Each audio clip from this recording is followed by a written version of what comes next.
Everybody. Good evening. I welcome all of you to this second annual day celebration of Philosophy Family.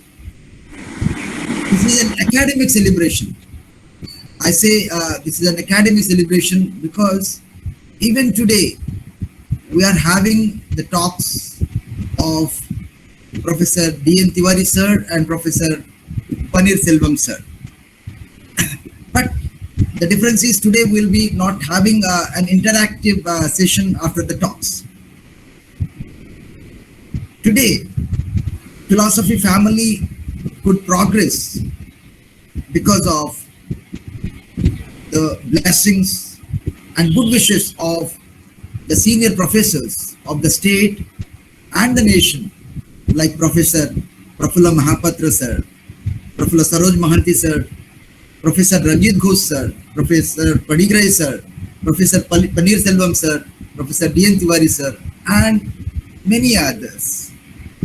So we are really happy that we could travel these 2 years with lot of success, lot of wishes, and lot of learning. I would like to say. May I remind you all that in the year 2020, when the entire world was suffering from COVID-19 crisis, Professor Pramod Kumar Das has made the initiative that in order to reach the students, we should have a forum where we can deliver our lectures to the students for the benefit of the students, because students are idle at home, and when no classes are there, they will not be doing anything. So with that initiative, with that objective, Philosophy Family was born, and those days we used to have webinars on all days. So, but let me tell you that Philosophy Family was born on the 27th of July 2020, and the first lecture was delivered by our professor, loving professor, Professor P.K. Mahapatra sir, who addressed on the topic entitled Applied Ethics and Indian Theory of Morals. And with that lecture, we have not moved back, we have not seen back. We are progressing day by day, and with time, many new people across the country and across and even from abroad have joined Philosophy Family, and they are delivering their talks. And in these 2 years, Philosophy Family could invite scholars and have webinars. If I remember it well, we have conducted 365 webinars in these 2 years. And one more thing I should say, that we could conduct these webinars without a single pipe being spent. So everything was free, because even the professors who used to come here to deliver talks, they have wholeheartedly come, they have delivered the talks, and everything we could conduct because of the blessings of the senior professors across the nation. So we are celebrating the second annual day, and on this day, as I said, this is an academic celebration. We have the talks by Professor D.N. Tiwari sir and Paneerselvam sir, and today we will be the second edited volume of Philosophy Family entitled Philosophical Perspectives, that would be released by Professor Prafulla Kumar Mahapatra sir, S.K. Mahanti sir, S.C. Padigrai sir, D.N. Tiwari sir, and Paneerselvam sir. So we'll be having it a later time, but I think we should go on with the lecture by the chief guest first, and then we'll have a break for the release of the edited volume, and then we'll have the talk by Professor Paneerselvam. So today we are not having very long talks, rather the talks would be about 20-25 minutes or 30 minutes. So with this, may I don't to introduce Professor D.N. Tiwari sir or Professor Paneerselvam sir, because they are well known throughout the nation and even abroad. So yeah, we just seek their blessings. So with these words, may I now request Professor D.N. Tiwari sir, our chief guest, today to address his lecture on the title Philosophy Today and Tomorrow. Professor D.N. Tiwari sir. Professor Paneerselvam sir will also be delivering on the same title, but after Professor D.N. Tiwari sir completes his lecture, and we'll be having a break for the release of our second edited volume, Philosophical Perspective. Over to Professor D.N. Tiwari sir for his lecture. Sir, namaskar sir. Welcome sir. Namaste. Welcome, sir. Thank you, Professor Om Narayan Rao ji. Yeah, I'm happy, very happy to see great scholars to whom I used to read and listen when I was a student. But my student life is not so little. Still, I am a student, and I used to learn something from them. Professor Praful Kumar Mahapatra ji, Saroj Mohanty ji, Professor Srinivas ji,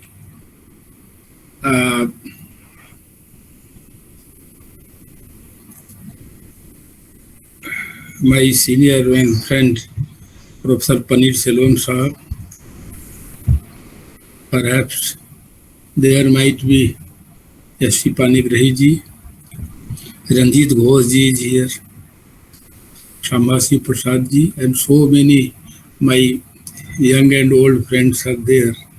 So I am thankful to Professor Pramod Kumar Das ji and Om Narayan ji for inviting me to the second anniversary of the philosophy family.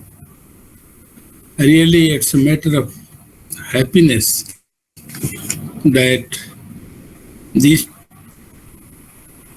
through the philosophy family, Professor Das and K. Om Narayan are continuing the spirit of philosophical thinking in the country, and thus promoting the cause of philosophy, which is very useful for us and for coming generation too. I am very much thankful to Pramod Kumar Das ji and Om Narayan ji and his team. So the topic for my lecture today, my address today, is philosophy yesterday, today and future. Today and future. Very difficult because we have a long history of philosophical thinking. So very difficult to identify the particular problems which I can see what was the position in the past, what is present, and I can speculate into the future, what will be the future of philosophy. But you know, this is fact, and you all are great scholars. You know that since the beginning, the problem of philosophy was identified. The philosophers tried to identify the problem. But the problem, and you know, the problem is not problem for problem's sake. It is for a thinking mind, a rational being, a being that has a philosophical bent of rationality or mind. You can be a rational, but you cannot be having a rational bent of mind, philosophical bent of mind. So, in the very beginning, you see, they identified the problem as search for pleasure, happiness, with a distinction that, with a difference that pleasure is concerned with the physical feelings when the body is in agreeable circumstances or positive circumstances to some other, but that is very temporary. Therefore, happiness come into light it was more permanent than pleasure, because it was related to the mental state, agreeable circumstances. When the agreeable circumstances are there, the pleasure is transformed as happiness. But this was for me a part of searching the truth of life. And truth of life is not such that I can identify as happiness, as knowledge, as idea, or as this or that. Each and every part of life, if you think about the searching the truth of your body, your philosophy is different. If you are trying to search into the mind, rationality, your philosophy will be different, your truth will be different. If you are searching the truth of conflicts, your truth is different. So truth differs according to your search. But when you realize, when you come with your investigation to a truth about any aspect of life, about any truth, then you think that this truth is really uncontradicted and useful, a new finding that will be that should be communicated to others. Why? Because of the fact that the truth disclosure must be there, truth should be known to others also. And so in the search of truth, they investigated, they expressed their views about their investigation, and philosophy came into being. So many philosophies came in the chain of refuting the predecessors' thoughts and coming to the succeeding thoughts. So philosophy is now becoming subtle. So from the search of happiness, it shifted to the search of truth, and now the search is started into the investigating into the truth. What is truth? Is it material? Is it spiritual? What is truth? Some find it as rationality or ideas as truth. Some find that truth is transcendental to our mind and all that. But some come to the conclusion that this truth for a rational being is knowledge. So whether knowledge is rational or it is based on experience, that was also in the history as the specific moments of rationalism and empiricism.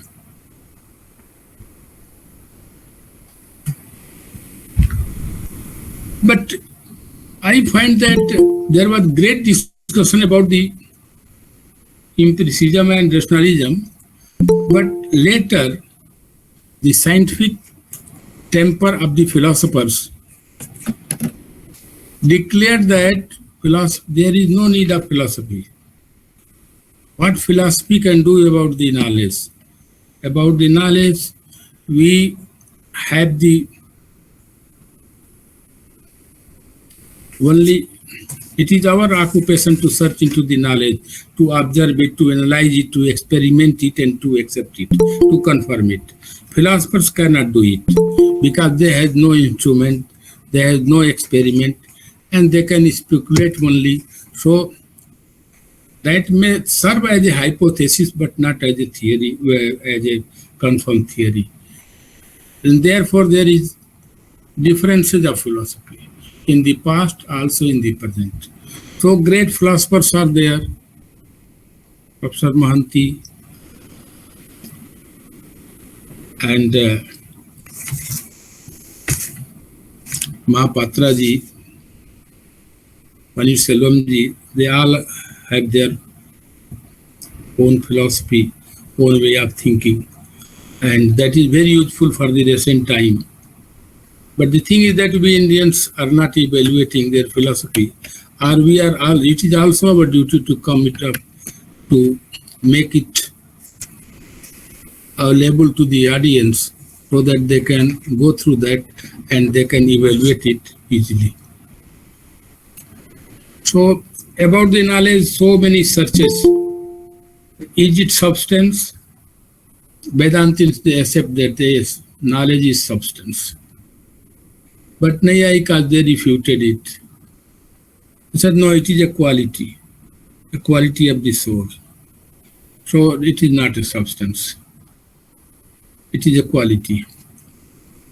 Now knowledge is a quality, but Mimamsaka, they accept that no, knowledge is neither quality nor substance, but it is the karma. It is the duty, it is action. It is action. Be the action. And so the Bauddhas, they accept that Sunya. We cannot say anything about the knowledge. Knowledge is Sunya. We cannot describe it. Chatur Kot is Binurmukta. But with this theory, these are ancient theories, and they developed before the Western philosophy, especially Greek philosophy, came into the being. And the Upanishad identified that the knowledge is not only the truth, but it is consciousness. It's not only the existence, but it is consciousness and bliss at the same time. And with that philosophy, the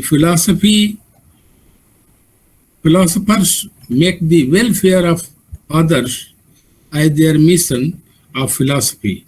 And what system or what idea or theory of thought they provided, the goal was to search into the truth of the reality for the welfare of the fellow beings of the generations to come. Therefore, what they did devotedly, the purpose was that their thinking was that my thoughts are perpetual and that is not going to last. It is a search of truth. It is truth. And if I express it to know the others, maybe welfare for them, maybe useful for the welfare of them. So in India and in abroad also, I think that even a singer, if he sings something and he thinks that the reality lying in the song must be known to all because it says something true. And with this goal of making perpetual to the knowledge, the philosophers devoted their life in investigating into the truth in different ways: happiness, truth, consciousness, bliss, and etc. The uniqueness of the Advaita Vedanta, especially Professor Paneerselvam is there, he is specified, but others are also there. Professor Saroj Mohanty and Mahapatra, they are also well versed in the Indian trend of thinking. They also know that Vedanta accept that truth, existence, consciousness, and bliss, they are not three different, but the same. If I say existence, the existence is consciousness, that is knowledge. And if I say that is knowledge, the same is bliss, because the bliss is there only in the knowledge. So, but you see, this scientific investigations theories, they say that no, philosophy has no philosophy has no utility in knowing about the knowledge. We are expertise, and we can search into the knowledge by we are having the tools for observation, for analysis, and for experiment. So we accept, we know, and we accept, we confirm the knowledge. So confirm knowledge, the valid knowledge, the true knowledge, only scientific theories can give. But if they are asked, what is the nature of knowledge? What do you know? Do you know the external objects? They are the objects of knowledge, or the ideas are objects of knowledge? What is the consciousness? I think that their observation, the scientific observation, their tools will not work. And therefore, it is genuine to accept that philosophy belongs to the highest knowledge, concerned with the highest truth, and the truth with which scientists do not occupy, only the philosophers occupy. So philosophy has a great concern with the highest knowledge of the truth. That highest knowledge is not only existent, but consciousness and bliss as well. It is useful for the welfare of the others and for the well-being of ourselves, if we realize. And if we practice for welfare. Now, this way we are coming to shift into the, philosophers are coming to shift into the knowledge. But another way to approach the philosophical theories or knowledge in the past and in the present and depicting a future, we have to see what sort of thinking we do when we do a philosophical thinking, or when we reflect philosophically to think. So there are very popular theories: subjective thinking philosophy is subjective thinking, philosophy is objective thinking. But we have seen enough that the objectivists, they refute the subjectivists, that the subjectivists,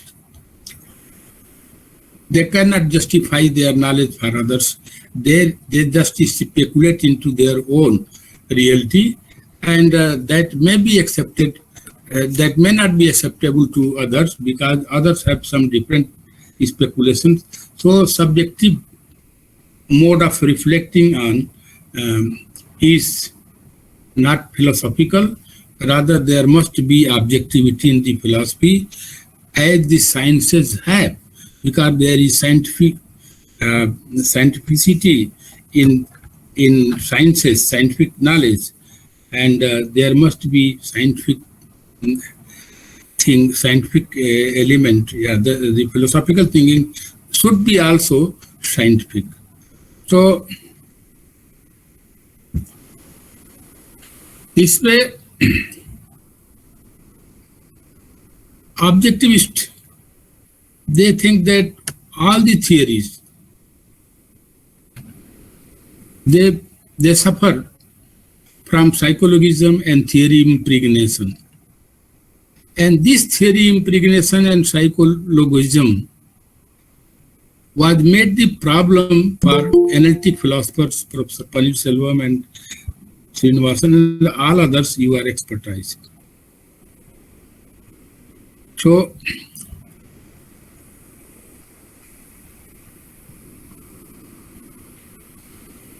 but is analytic philosophy coming from the West truly a task of philosophers? So there is a goal. The goal is that if we analyze the language or the concepts, we can come to the clarity and the problem will be removed. So the real problem is not to remove the problem, but to solve the problem and solve it philosophically. So the problem is clarity. And unless your rationality is not free from the captives, impregnations, and their allegiances to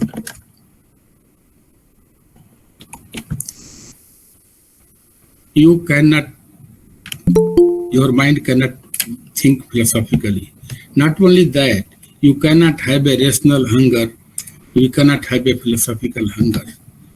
So, you are a philosopher in proportion to the hunger, philosophical hunger, rational hunger. Most of us are doing philosophy. We are teachers. But we have no philosophical hunger. We have no rational hunger.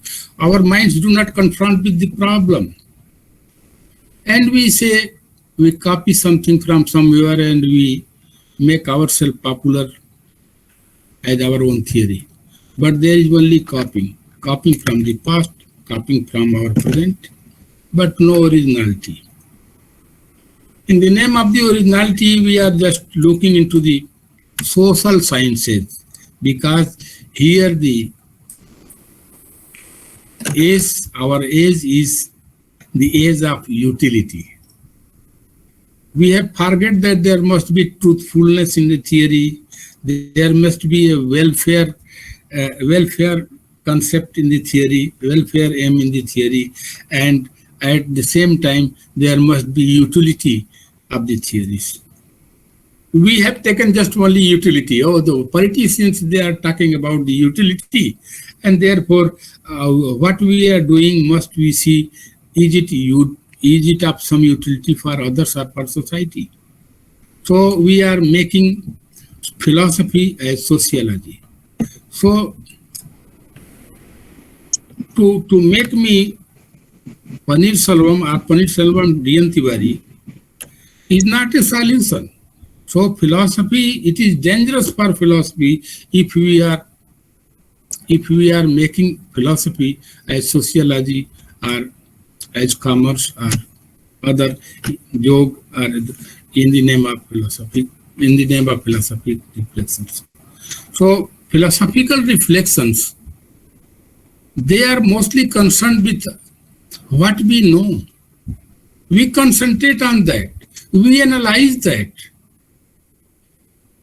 And we put into the expression that we know and we concentrate. So this way, our task is to reflect on cognitive beings, the beings which are intelligible. So what beings are intelligible? And the beings which are intelligible can only be known. We do not know the pen, but we know the idea of the pen presented by the word pen. Even if you see, you do not know. You see only the figure and material and all that. But that is not a pen, because unless the pen is not associated with the word pen, you cannot, that will not be reflected in your mind. So isolated from the word pen, you cannot know the pen. So knowledge was approached in the recent era as that belonging to the reflections on the intelligible objects, the objects that the mind can know. Mind cannot know the external objects. Mind can know only the ideas, that figures. And what figures is not different from, not separate from, there the theory came that whether the language and the thought, both are separate. So most of the theories in the West and in India and all the systems, they accepted that yes, mind is original, thought is original, and the language is a tool that is implied when we need to express the thoughts. So thought is original and the language is just a tool. It is the carrier of the, but the problem arises. Can we have any knowledge isolated from the language? I think isolated from language, no imagination, no thinking, no idea is possible. So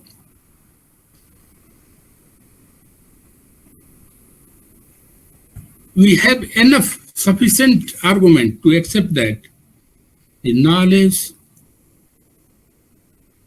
and the language both are infused in such a way that to know the language is to know the knowledge. And the knowledge and the language, these are the intelligible beings our mind can know. There is no more room to house all the external things or any external thing in the mind. Our mind can know only the. So our search, our investigation must be concentrated on the intelligible beings, and whether these intelligible beings we can only know. Yes, we reflect on the intelligible beings, but the knowledge and the knowledge of the intelligible beings, we make a difference. So the philosophy nowadays in India even is becoming subtler and subtler and becoming more universal, more rational, shifting to the knowledge, shifting to the concentration on the knowledge, understanding the nature of knowledge properly. And moreover, if we deny the language, or if we accept it only as a carrier of the thought, I can ask a question. Okay, this is pen, this is mobile and all that. So they are determined by their material, length, width, color, etc. But what determines the knowledge of the pen, idea of the pen? Only language determines the idea of the pen.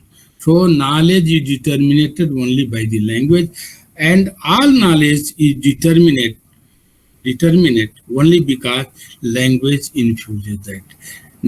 Isolated from language, no knowledge can be determined. And if there is a knowledge, that is a determinate knowledge. And if there is a determinate knowledge, and it is expressed in the mind flashes it. That is a veridical knowledge. And all other proofs, evidences, instances, they are just means proofs. They are just means to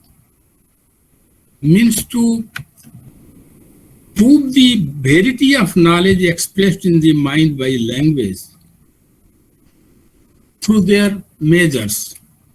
For example, you see, the measure is, if there is a reference, what I am saying is valid. But moreover, when we discuss so many times, hours and hours, we understand. And then if I ask that give some proof, you are giving the proof. But you are not showing some reference outside. This means that you try to show the reference outside of some expression, some knowledge, only to prove the verity of knowledge that is expressed in your mind. That is the intelligible being.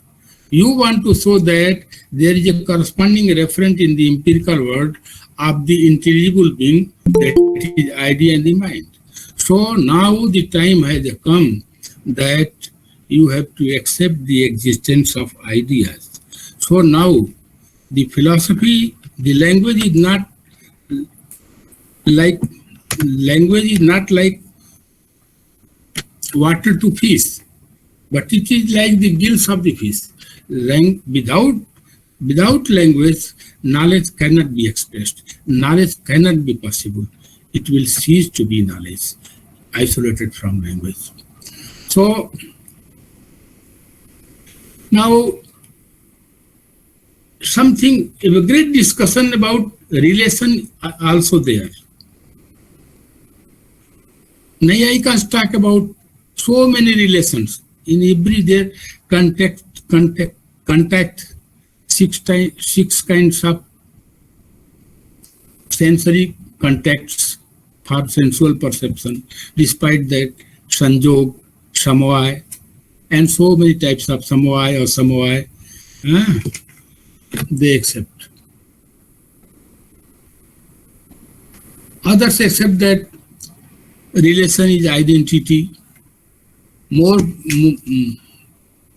More theories, they accept that relation of identity. But the thing is that if relation is identity relation, what will be the difference? So only by accepting the identity as relation, you cannot explain the difference. And if you accept the difference relation, you cannot interpret the identity. Likewise, samvay and sanjog, they are also to the extent of substance and quality. But other categories of substances, they do not cover about their relation. But if there is a reference, if there is a referent, there must be relation. If there is a substance and there is a that is prameya and avideya, so there must be relation. But they have no response to the problem of relation about other substances like samvay, bises, and abhav. Because samvay, asamvay, and other relations they accept is applicable to only substance and qualities, not to all sort of categories, substances, all sort of categories. But you know, we do with language. We are philosophers. Knowledge is just what is expressed in language. You may say that you are a very great philosopher, but I won't have nothing to do. I do not have anything to do with that. Whatever you will express to me, on that basis, I will evaluate you as a philosopher, as a great knowledge, as a knowledgeous person, as a wise man.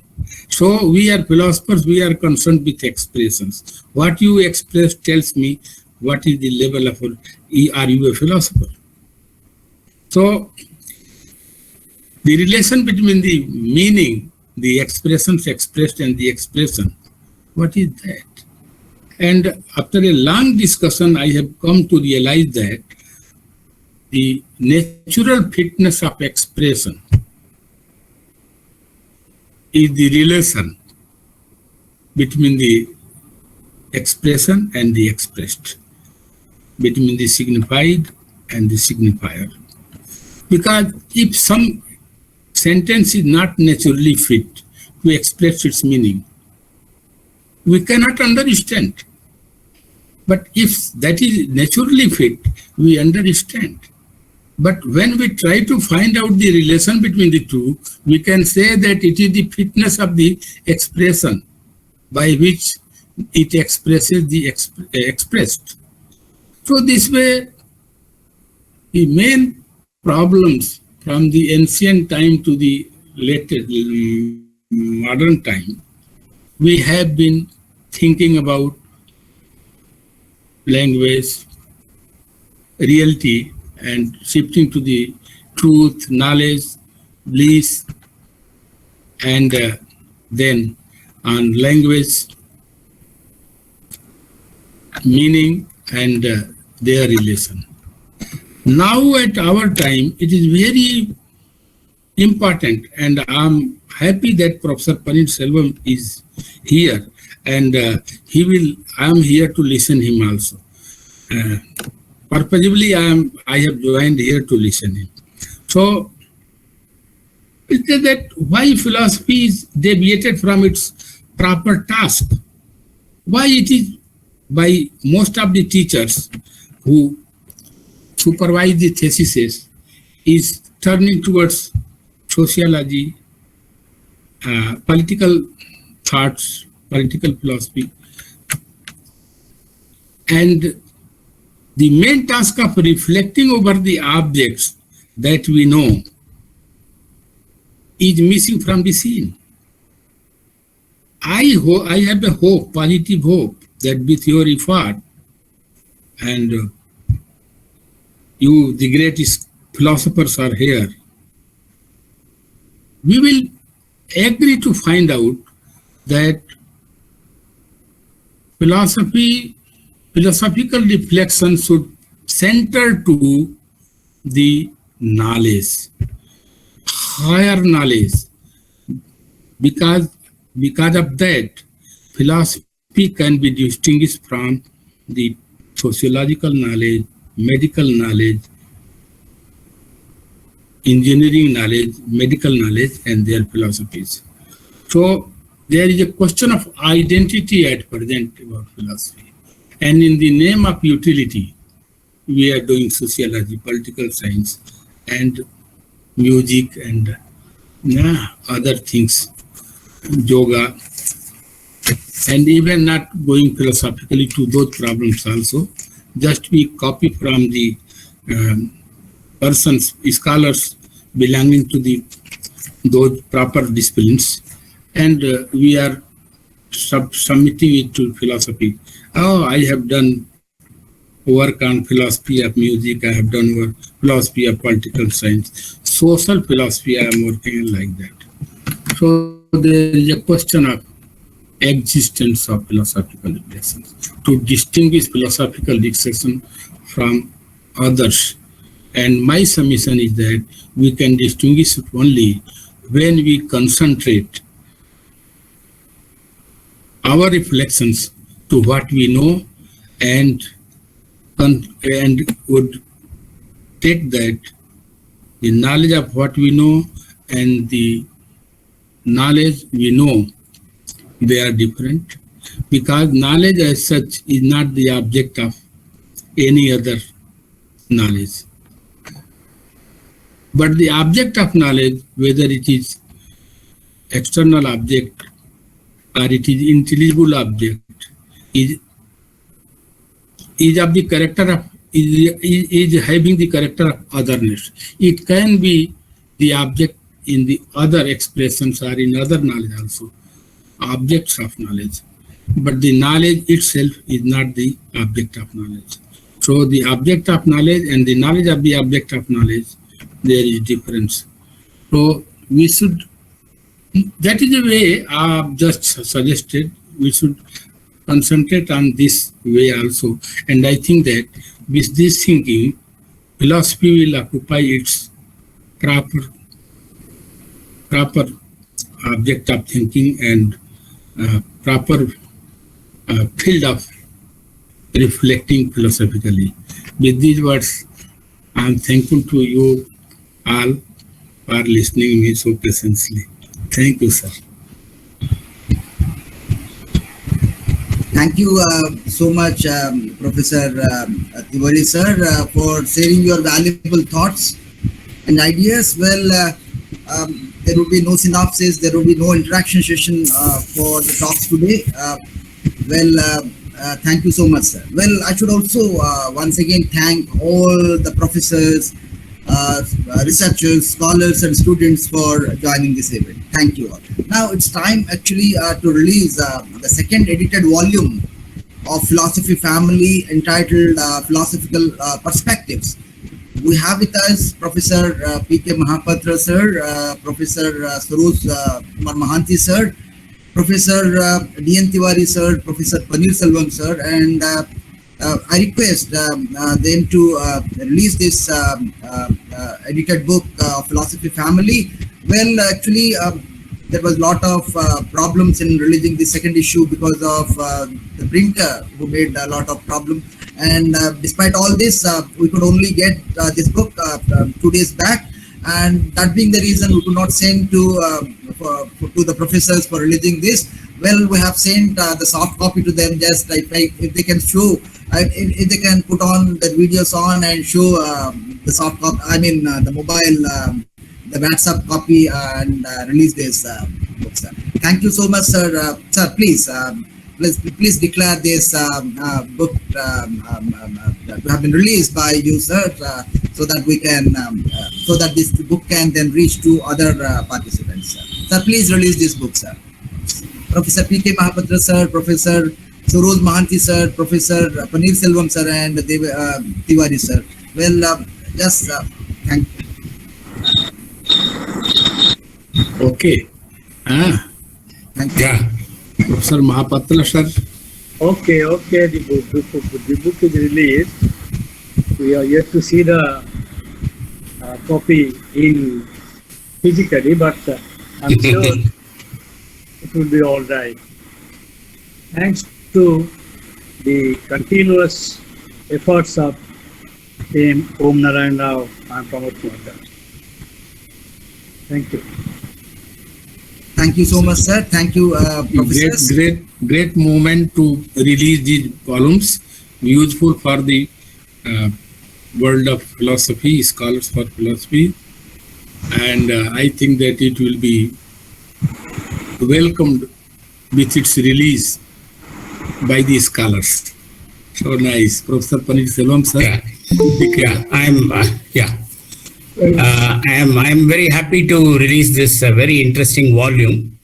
I saw the contents of this book, and I really appreciate the effort taken by Professor Dash as well as Professor Narayan Rao and other friends, and the contributors also, because they have written some very interesting articles. The topics are very fascinating. So I take this opportunity to release this book, and I congratulate the philosophy family for doing this wonderful job. Thank you very much. Thank you. Let me also join with all of you together in releasing this book. Tiwari and Prof.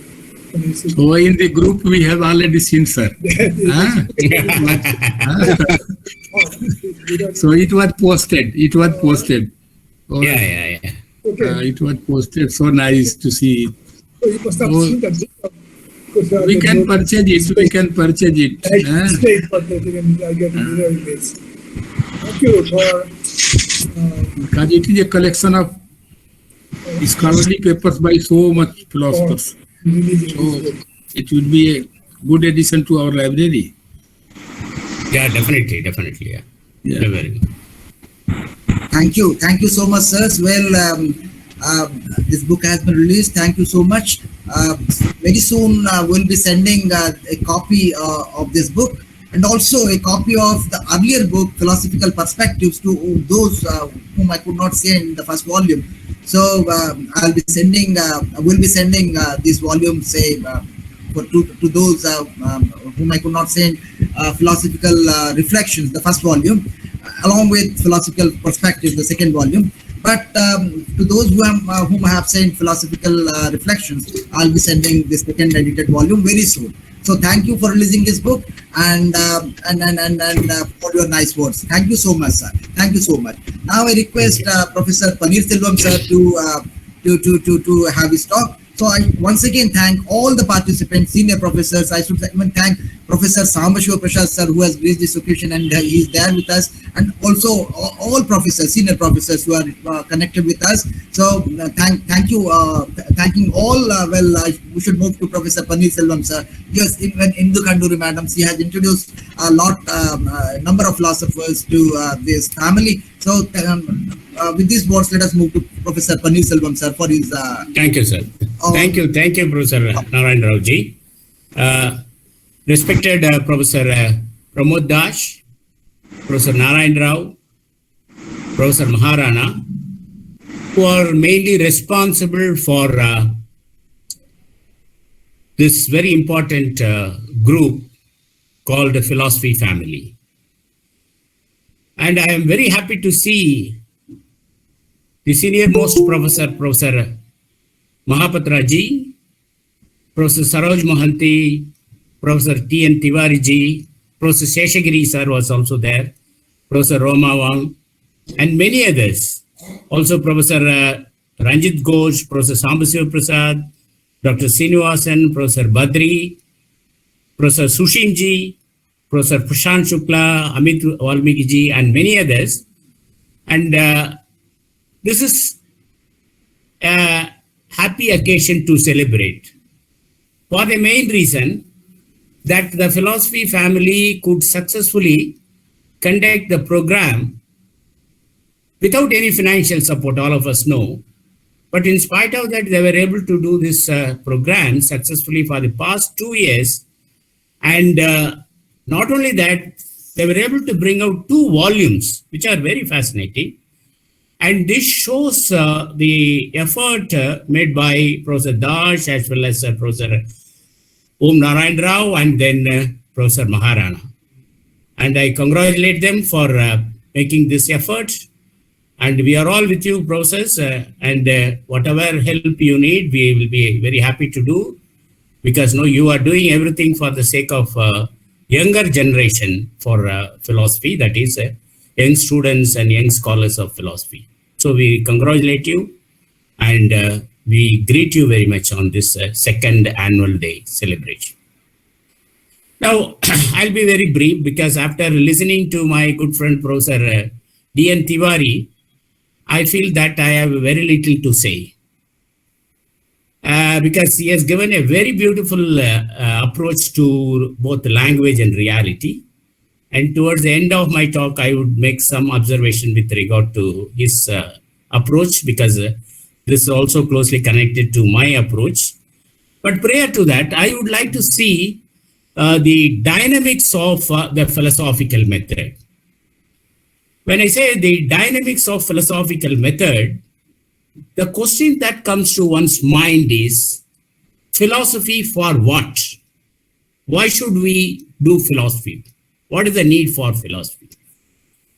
I would say philosophy is for freedom, philosophy is for critical thinking, and philosophy is needed for exercising freedom in and through reflection, and philosophy is needed for the principles of knowing how to be. And finally, philosophy could be used as a method, as a procedure, and as teaching. So this question, namely philosophy for what, or what do we mean with philosophy, involves these issues, and this is how I philosophize. In the year 1953, UNESCO explained the role of philosophy as follows. It said that there is a fundamental awareness among the people of the world to understand the problems of science and culture through philosophical discourse. I think this is a very, very significant point, because this clearly shows that philosophers has to support, or say they have to give a guidance to natural science or natural scientists. So this statement of UNESCO, which came in the year 1953, clearly shows that there should be a unity, though not unity, there should be a proper understanding between science and philosophy. And also we must understand the fact that philosophy has changed. It has opened itself up to the world and to other disciplines. What I'm trying to say here is that we are no more compartmentalized. Philosophy is interdisciplinary approach. That is the reason why in philosophy we can see different approaches. For example, Amit Valmiki would talk about philosophy and film. Somebody would talk about philosophy and social sciences, how both are related. And somebody who can speak on philosophy of sports. So there is always an interdisciplinary approach that is involved in philosophical discourse. This, I would say, is a major contribution of philosophy for the 20th century. So what I'm trying to say is that philosophy has taken different dimension, and one of the dimensions is that it is interdisciplinary. No more we can argue that I cannot interact with sociologists. I cannot interact with anthropologists. No. So the subject barriers are broken, and the credit, I would say, mainly go to the philosopher, because he is the one who could interact with the other disciplines. And one example I would like to give is Professor Habermas, who basically was a sociologist. In his earlier writings. You could see a sociological approach in his own writings. But later, he could show how sociology and philosophy could be talk about some common issues, and how these disciplines, sociology as well as anthropology and philosophy, they can converge at a particular point.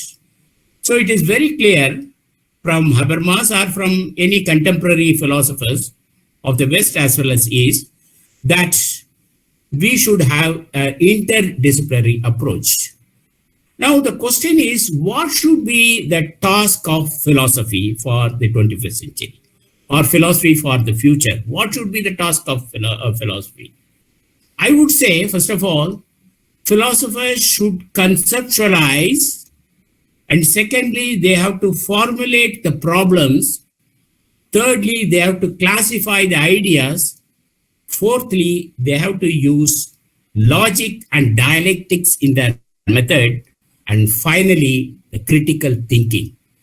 So these are, I have given 5 points. These are the 5 important tasks of a philosopher, or this is what a philosopher should do, according to me, for the 21st century. Now, the last point is very important, the critical thinking or the critical thought, because Professor Dayakrishna would say that all of us are not, though we are, though we claim that we are all philosophers, Dayakrishna would say that all of us are not philosophers. We are all, most of us, according to him, are teachers of philosophy. And he would further say that we don't know, many of us, according to him, we don't know how to philosophize. So the philosophizing is an art.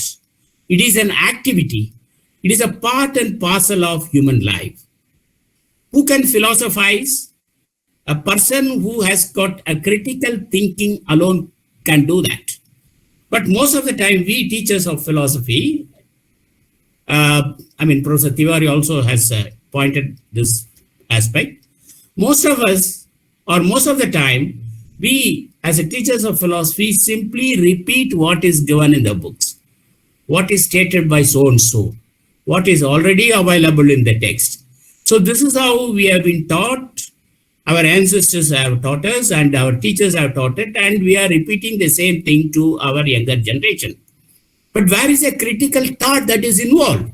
That is a question which has to be debated properly, at least for the 21st century. Because we have to examine the issues. It is not simply repeating or what is given by a commentator or by the text or somebody who has authored the text. So philosophizing can take place at different area. For example, at the cultural field, philosophizing can take place. At the existential level, philosophy can take place. At the spiritual level, philosophy can take place. At the therapeutic level, philosophy can take place. And also in the political, social, and intellectual level, we can philosophize. So philosophizing is an art. It is an activity. It is possible. That means you can philosophize provided you develop a critical attitude towards a particular problem. And that is the reason why I think Wittgenstein has talked about, Wittgenstein would say that we can't solve the problem. Instead, we can find out why the problem is arising.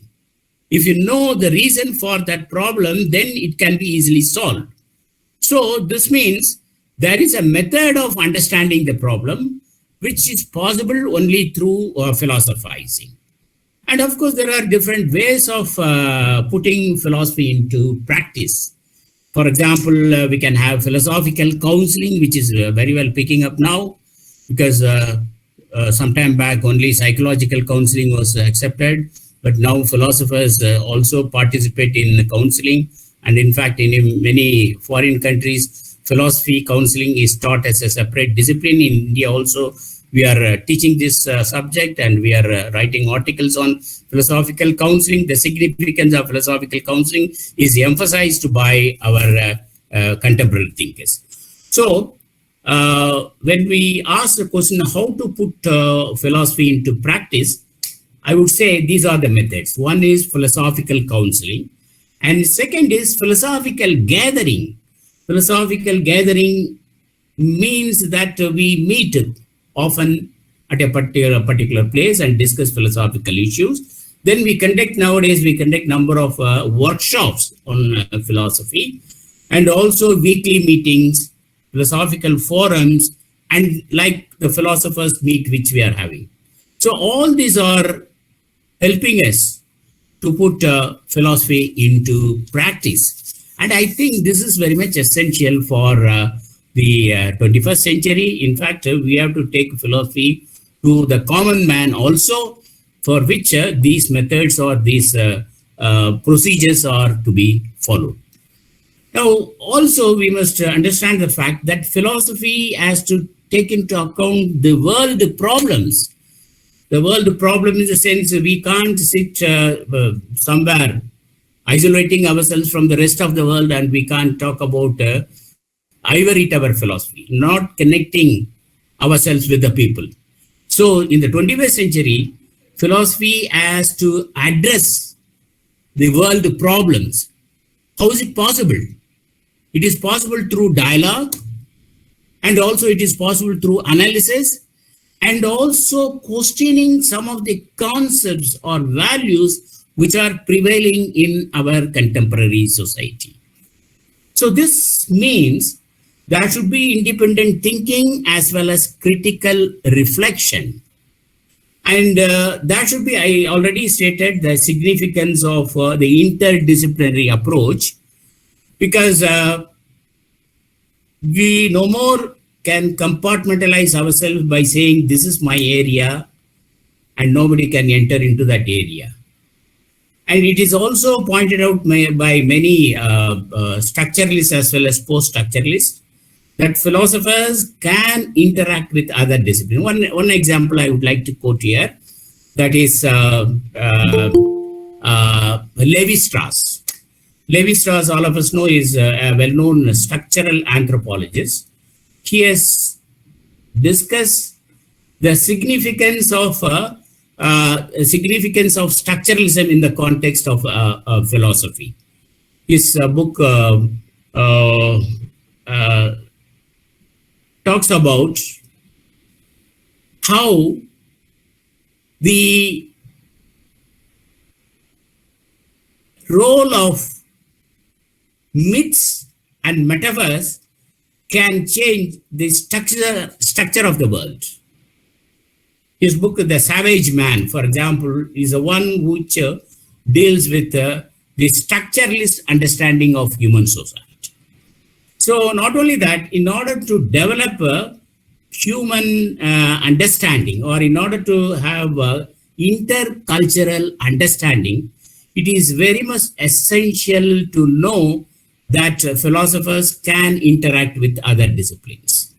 Whether it is anthropology or sociology or psychology or any other science, philosophers can interact, and they can also interact. The paradigm given by the paradigm shift, we talk about paradigm shift in philosophy of science. Two great scientists, Kuhn as well as Karl Popper, both of them, Karl Popper as well as Kuhn, they have pointed out how philosophy and science can have interaction. So this methodology of science can really help the scientists, and the scientist methodology can really help the philosophers. In fact, late Professor Sundarajan has talked about this in detail by showing how a scientist and a philosopher can interact. This is one aspect which I think has to be developed properly in the 21st century, so that we can have a proper understanding of both science as well as disciplines like anthropology, then sociology, psychology, and other fields of research.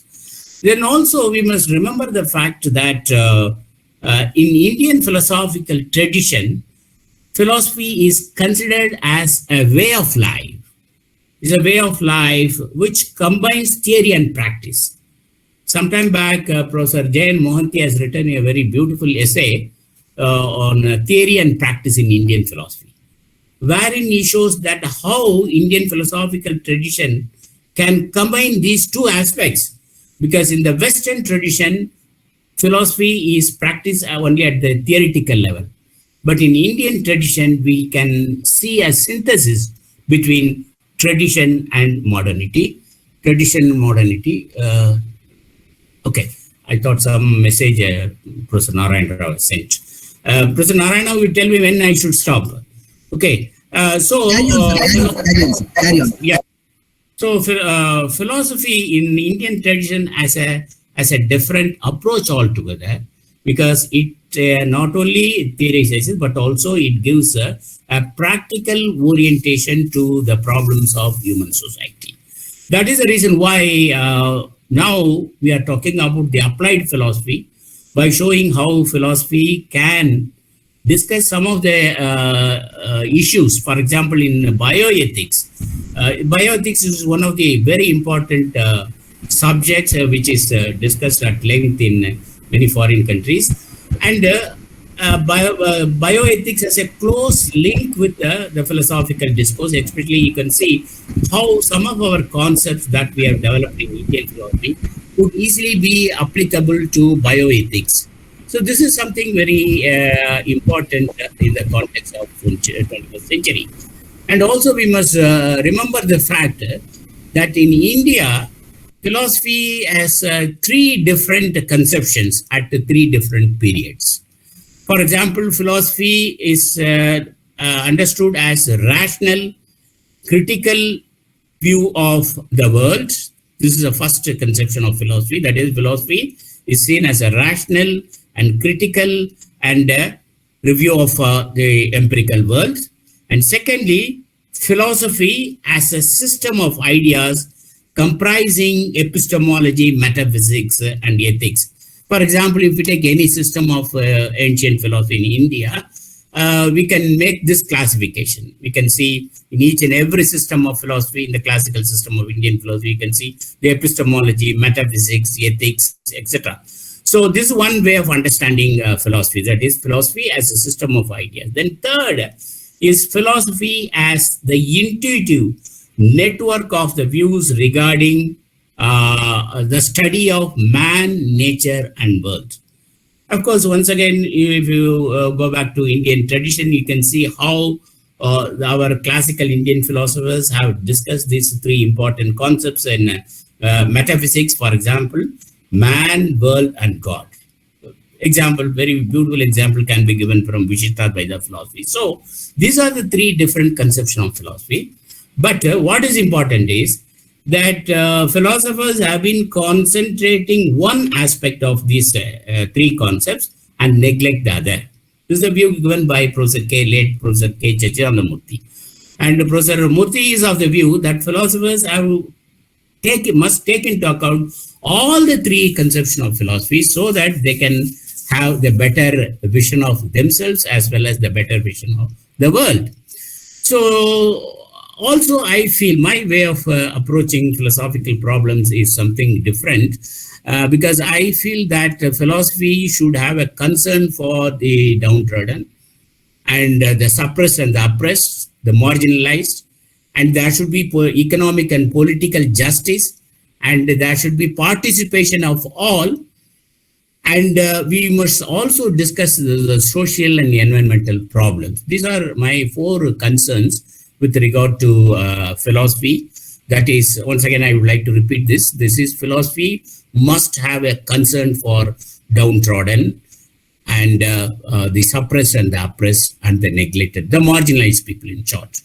Of course, our contemporary philosophers like Swami Vivekananda and Sri Aurobindo have made attempt in this direction.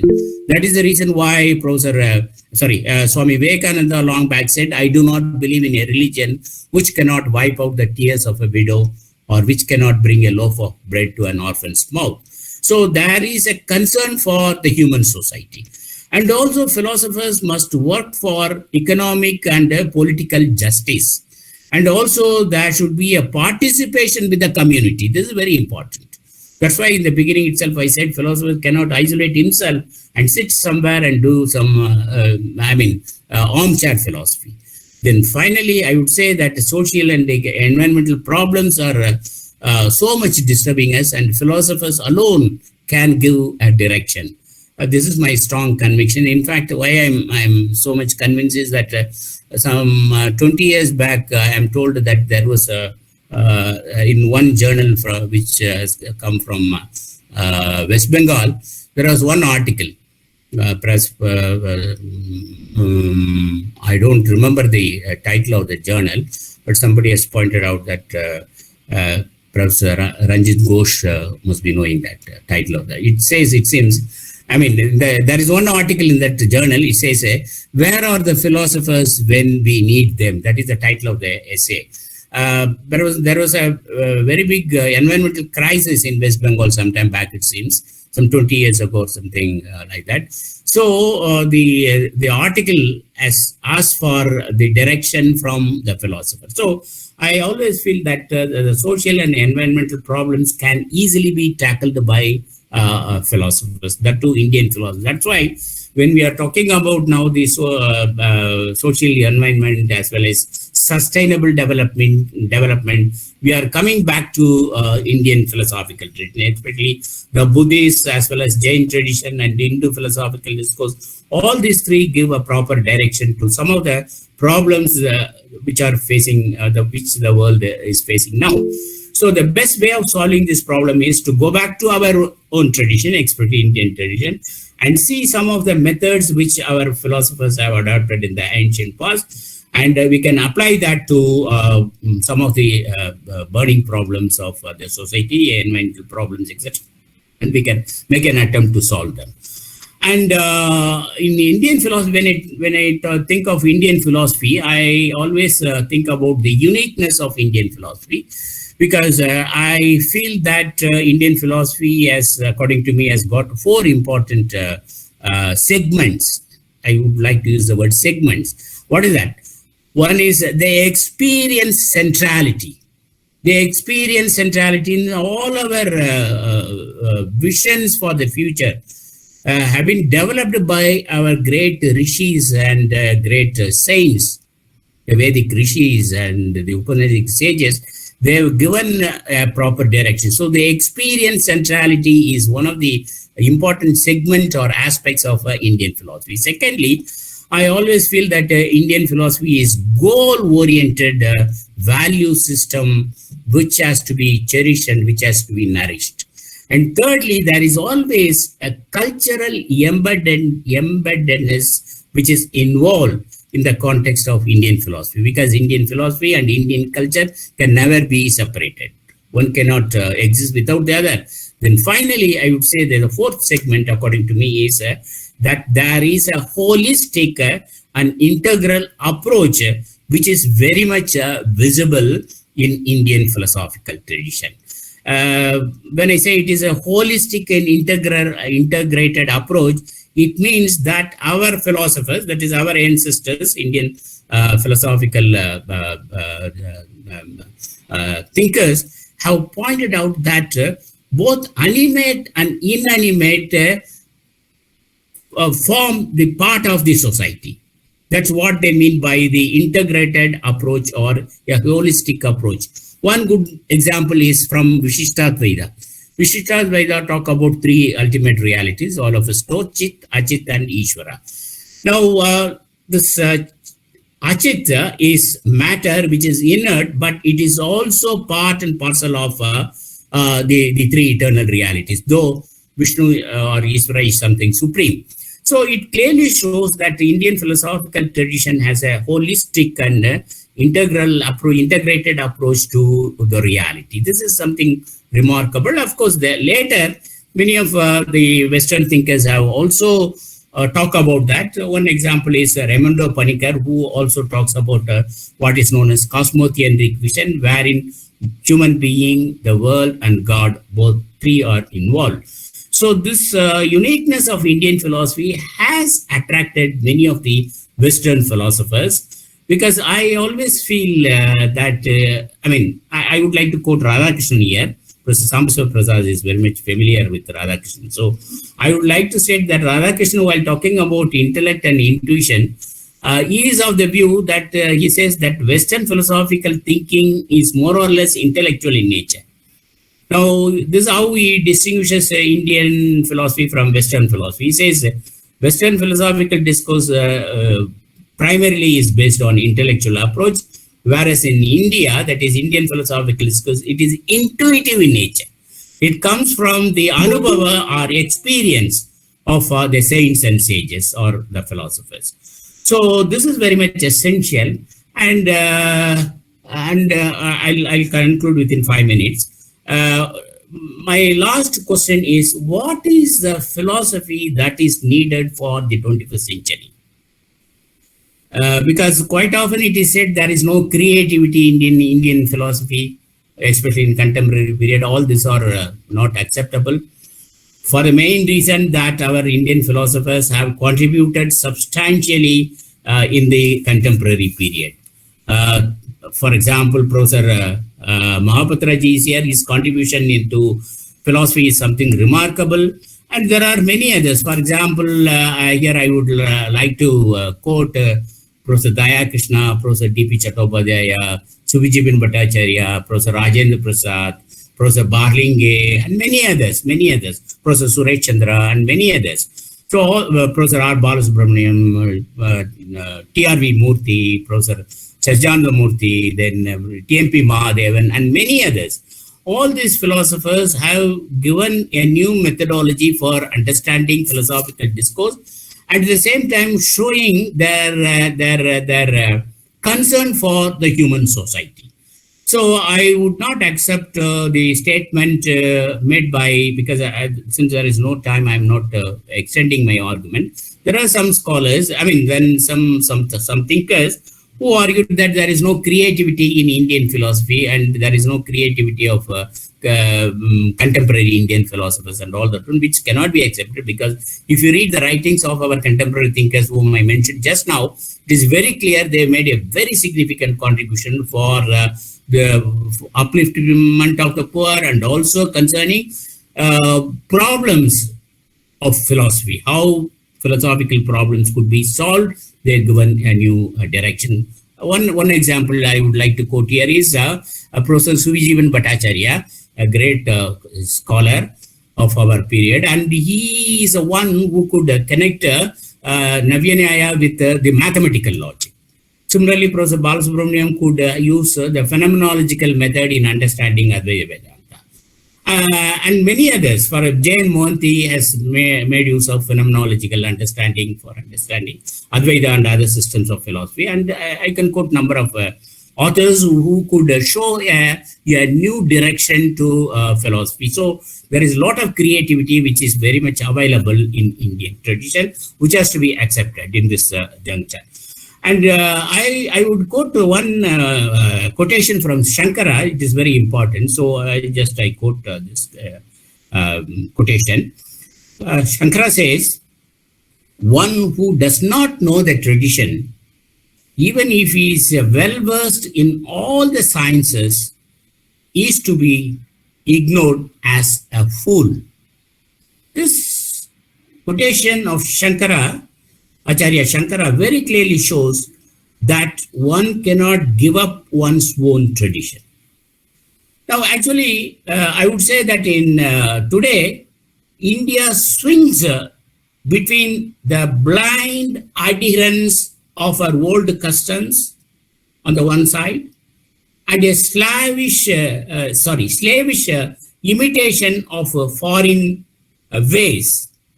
But India should understand that we will not be benefited by either of these.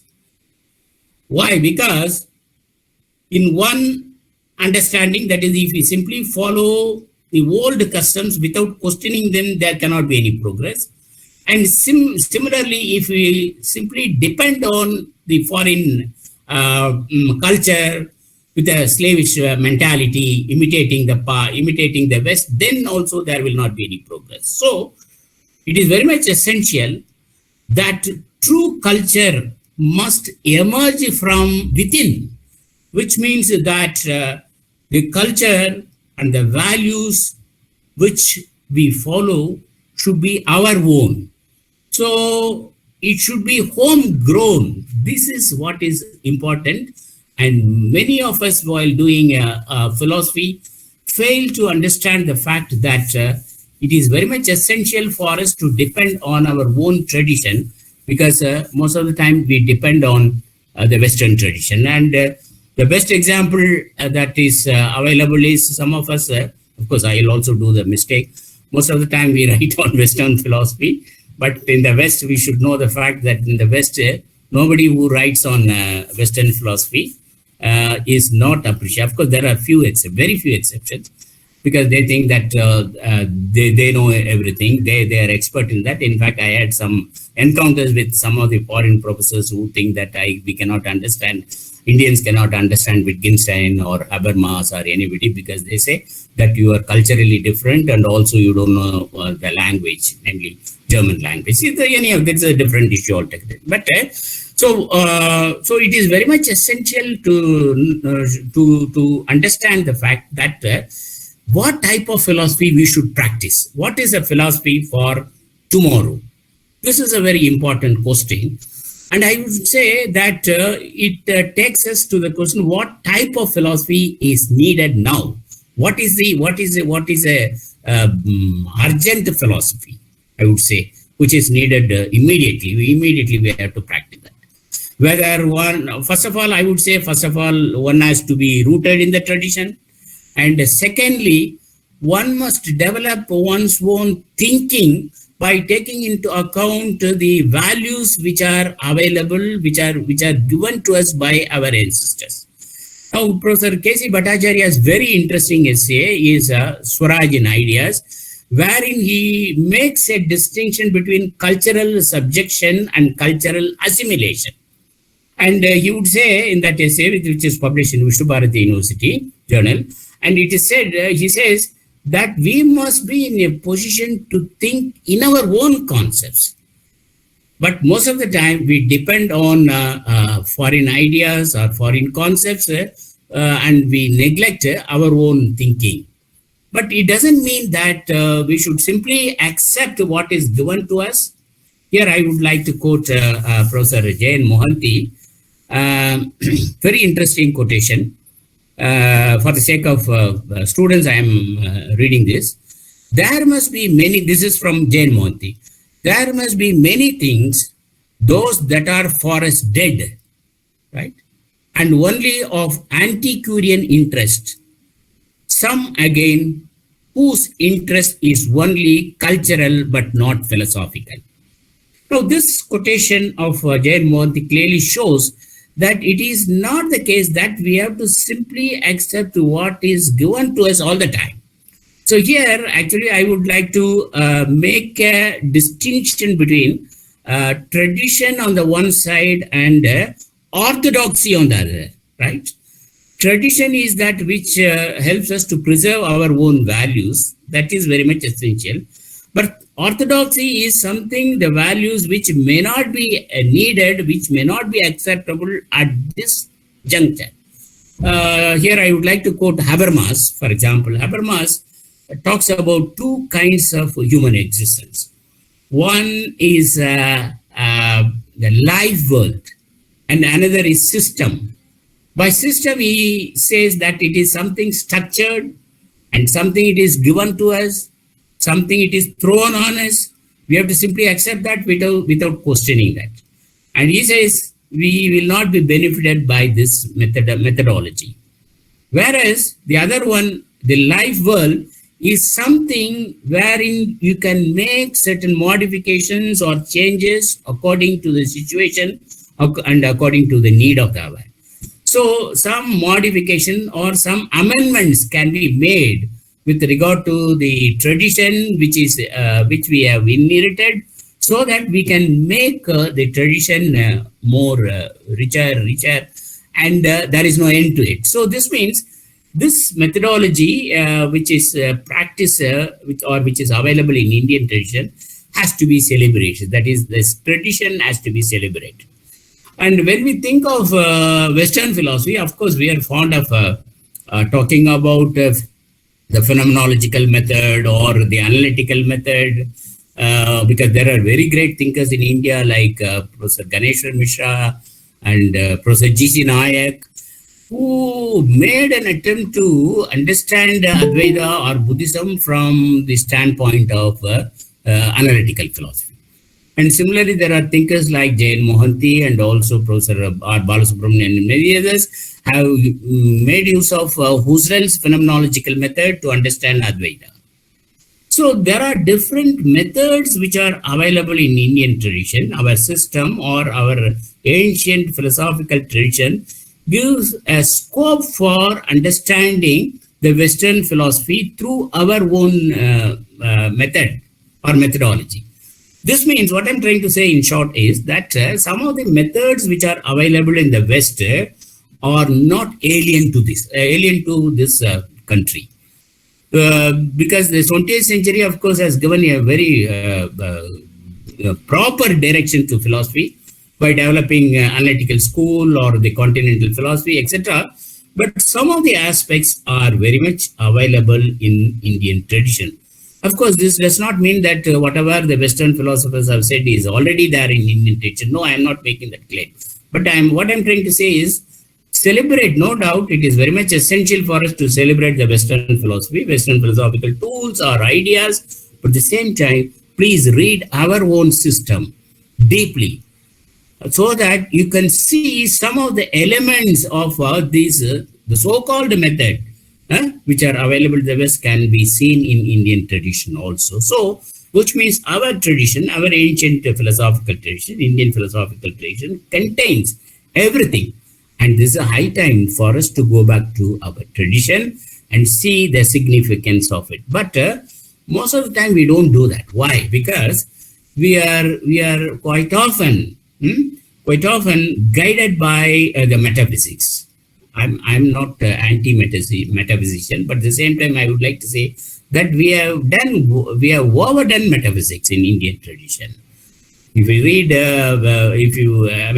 take any PhD thesis, either it will be on moksha or it is on Atman or it is Brahman, a new methodology is not many, at least, not many new methodology are not emerging in Indian context, especially in PhD thesis or even in books when they publish. Why it is so many? Because all the time, this is my argument. I may be wrong also. Professor Tiwari must correct me if I am wrong. Most of the time, we are doing only metaphysics, but there is also other side of Indian philosophy, namely epistemology and logic. And there are great thinkers like Sri Harsha and then Udayana and many others whose works have not been taken seriously. One example I would like to give here is the Gettier problem, the so-called Gettier problem, which has emerged as a very important contemporary epistemological problem in the West in the year 1963. When Gettier wrote a 3-page article, it made a tremendous impact on philosophers, and philosophers have been writing on this, and there is no end to it. It has become a separate discipline. But if you read Indian philosophical tradition, there is we have a similar problem which is available in Indian tradition. For example, Gangesa also talks about such a problem. I mean, such a similar issue, I would say. In fact, Gettier problem has not been solved because there is an example, counter-example, and there is an argument, counter-argument, and it goes on forever. But Gangesa has made an attempt to solve this problem to some extent. And Professor Jayan Mohanty has detailed work on this. So what I'm trying to say is some of the methods which are available in the West is very much available or very much present in Indian tradition. Only thing is we must have an open mind, or we must have a good knowledge in order to look into the epistemology or the logical side of Indian philosophy, which is so rich. So this is something very important, and I would like to conclude by raising some of the very important issues with regard to Professor Tiwari ji's very wonderful talk. Very beautifully he talked about thought and language. I was very fascinated. Of course, he's a linguistic philosopher, no doubt. And he has shown how language and thought are interrelated, and how it is the consciousness has been playing a very important role in language, reality, and thought. And also he has talked about very beautifully the distinction between objectivity and subjectivity. And in science, normally it is said in science, objectivity is taking an upper hand. But Richard Rorty would question this approach of the scientists by saying, the scientists cannot make a claim that their method has objectivity, whereas philosophy does not have this objectivity. This has been questioned by Richard Rorty. But what I would like to state here is, in Professor Tiwari's wonderful lecture gave me a new way of understanding the analytical philosophy, or the logical relation that exists between language and thought. Here, I would like to, I am not questioning him, but what I would like to state here is that the relation that exists between thought and language, no doubt, is inseparable. In fact, Gadamer would say that the relation is so close that one can replace the other, right? This means at one point of time, language becomes thought and thought becomes language. It is very difficult to make a distinction. In fact, he says one cannot think of thought without language. A thought, to put it in his own words, a thought which is not expressed in language is not a thought at all. So language has become a very important tool of understanding. This is one beautiful point which has been emphasized, and I fully agree with Professor Tiwari sir for making this excellent point. I'm grateful to him. But what I am trying to, tell here is that the language always he has also talked about meaning, but the meaning is something which is constant or which is stable when we talk about the relation that exists between thought and language. This is how language and thought are structured, which means here word, there meaning, right? So when I uttered a word, if it is a meaningful word, then it must denote something. This is how we view the world. So there is a inseparable relation between language and thought. That's fine. But you see, when you are talking about this meaning, there is always a shift in the meaning. Meaning is not something constant. Because I think perhaps Tiwari ji is examining this from the standpoint of the linguistic philosopher or analytical philosopher, where it is said that a word, Jain Mill theory or the contemporary theory also, Wittgenstein understanding, a word denotes something. Okay, that's fine. But this means we are finalizing the meaning of the word by saying that this word should mean this only. This is fine, but it is not something which is constant. There is always a postponement of meaning which is not seen by the linguistic philosophers or the analytical philosophers. There may be various reasons for that. But my view is that when they analyze, for example, if you come to thinkers like Derrida and others, they would say it is very much essential for us to postpone the meaning, right? don't finalize the meaning by saying that this is end and the word can mean this thing. In fact, Saussure long back said that many words have changed their meaning in the course of time. So this means there is always, in fact, when he talks about the diachronic and synchronic aspect of language, he shows that how meaning can change. So if meaning can change in this way, then how do we have the relation that exists between thought and language? This is one problem which was disturbing me when I was listening to Professor Tiwari's approach.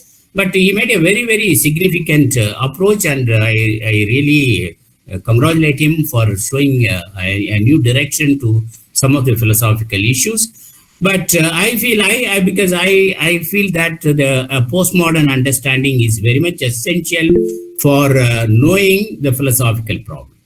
Because I feel, I may be wrong also once again, I feel are moving towards a postmodern understanding of philosophy, which means it is always, meaning is always fluid, something not static, something not permanent.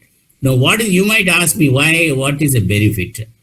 The benefit is that we can understand the text, or we can understand the statement from a different perspective. So something new will always emerge from the text, or from my neighbor's statement, or from my friend's statement. So something new will emerge, and that I would say is a contribution to philosophy. Of course, for want of time, I'm not elaborating this further. Of course, this is my perspective. I may be wrong also. So with this, I would like to stop. I don't know. I think I have taken a lot of time. Please forgive me for this. But Tiwari-ji, I really enjoyed your talk, and very, very significant points you made. I noted down everything in the point. Thank you, sir. Your approach is something remarkable. I just go one step beyond that and see what. Thank you so much. And I also thank senior professors like Professor Mahapatra and Saroja.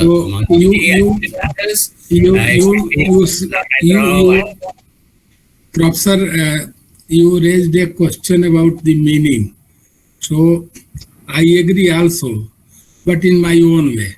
And I have written it is published from DK Print World, 2 volumes on dynamics of the language. I have received 2 months ago. And here I have explained different sorts of meaning. A word denotes or conveys, expresses, and the sentences also. So all sort of semantic, synthetic, and cognitive, all the 3 approaches here discussed. I think that you will like to. Yes, sir. Yes, sir. So, thank you. Yes, sir. I want to see that this book may be in your hand. Let me send it to you. Yes, sir. Thank you. So I thank Professor Narayan Rao-ji, and then Professor Dash and Maharana-ji, Professor Maharana-ji, and other colleagues who have joined this meet. And in fact, this is a very beautiful experience, I should say, to share our thoughts. Sometimes our thoughts may not be up to your mark, but I'm sharing some of my views with, especially I want to share this with young students so that they will also know what is happening outside India, especially in the West. And also I want to learn from my senior professors like Tiwari-ji, Professor Mahapatra-ji, Professor Saroj Mohanty-ji, because they are experts. And speaking in front of them always gives me a pleasure, but also I am always afraid to speak in front of them. And I thank once again the organizers, especially our philosophy. This is our family. So I am grateful to Philosophy Family for this wonderful opportunity. I always enjoy, because whenever when they ask me to give a talk, I accept, because they are doing really a committed service, which we have to record. Because taking philosophy to students and young teachers is something remarkable. And they do the work tirelessly. That is something really Dasar and the Maharana and Narayan Rao ji, that service is really remarkable. And without any financial support, this is also another thing which I have to record. And I think with this method, I mean, which they are practicing, we can take philosophy to all young students and young teachers. Thank you very much. Well, may I now request Dr. Kalyani Sadangi Madam to read out the proceedings, to present the annual report of Philosophy Family. Over to Dr. Sadangi Madam. Thank you, sir. Namaskar and good evening, everyone present in this digital platform. I respected all my teachers present here, Professor Prafulla Kumar Mahapatra sir, Professor Saroj Kumar Mahanti sir, and other senior professors.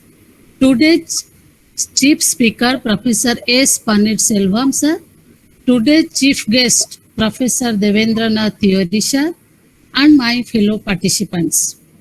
I congratulate all of you on this second annual celebration of Philosophy Family. And I am privileged and I am thankful to all of you for giving me the opportunity to read out the proceedings of the Philosophy Family. Philosophy Family is a forum for philosophy fraternity. Philosophy Family took birth on 27th July 2020 and completed its 2 successful years of academic journey. It has 5 WhatsApp groups with more than 1,000 members and 1 Telegram group. In Philosophy Family, we have with us many distinguished senior professors, research scholars, and students from various universities and colleges across the country and abroad. Philosophy Family so far has organized 365 webinars on 365 topics having social relevance and transformation, and all the events have been recorded and subsequently uploaded in YouTube. More than 100 reputed speakers have delivered their talks and contributed papers in Philosophy Family. Philosophy Family has its own publication series and it has published 2 edited books, namely Philosophical Reflections and Philosophical Perspectives. And the 3rd edited book is in the process. The chief editor and the associate editors of Philosophy Family publication series has taken a lot of pain to bring the edited books in the hands of the lovers of philosophy. Dr. P. Seshadri, Dr. Jayadeva Jaina, Dr. Anup Roy, Dr. K. Om Narayan Rao, Dr. Kailash Chandra Maharana, Sravani Mishra, and Pramod Kumar Das has sponsored this students' webinar competition and also for the publication of edited books. Philosophy Family has conducted Students' National Webinar Competition in the year 2021, in which research scholars and students of Indian universities and colleges have participated, and many of them have been selected on the basis of merit. The selected participants were awarded class prize and certificates. Dr. Kailash Chandra Das, Dr. Anup Roy, and Dr. K. Om Narayan Rao were the juries for this program. Philosophy Family has organized 4-day discussion forum for the aspirants of State Selection Board recruitment for lecturer in philosophy. And this program was initiated by Dr. Anup Roy, Dr. K. Om Narayan Rao, and Pramod Kumar Das very effectively and successfully.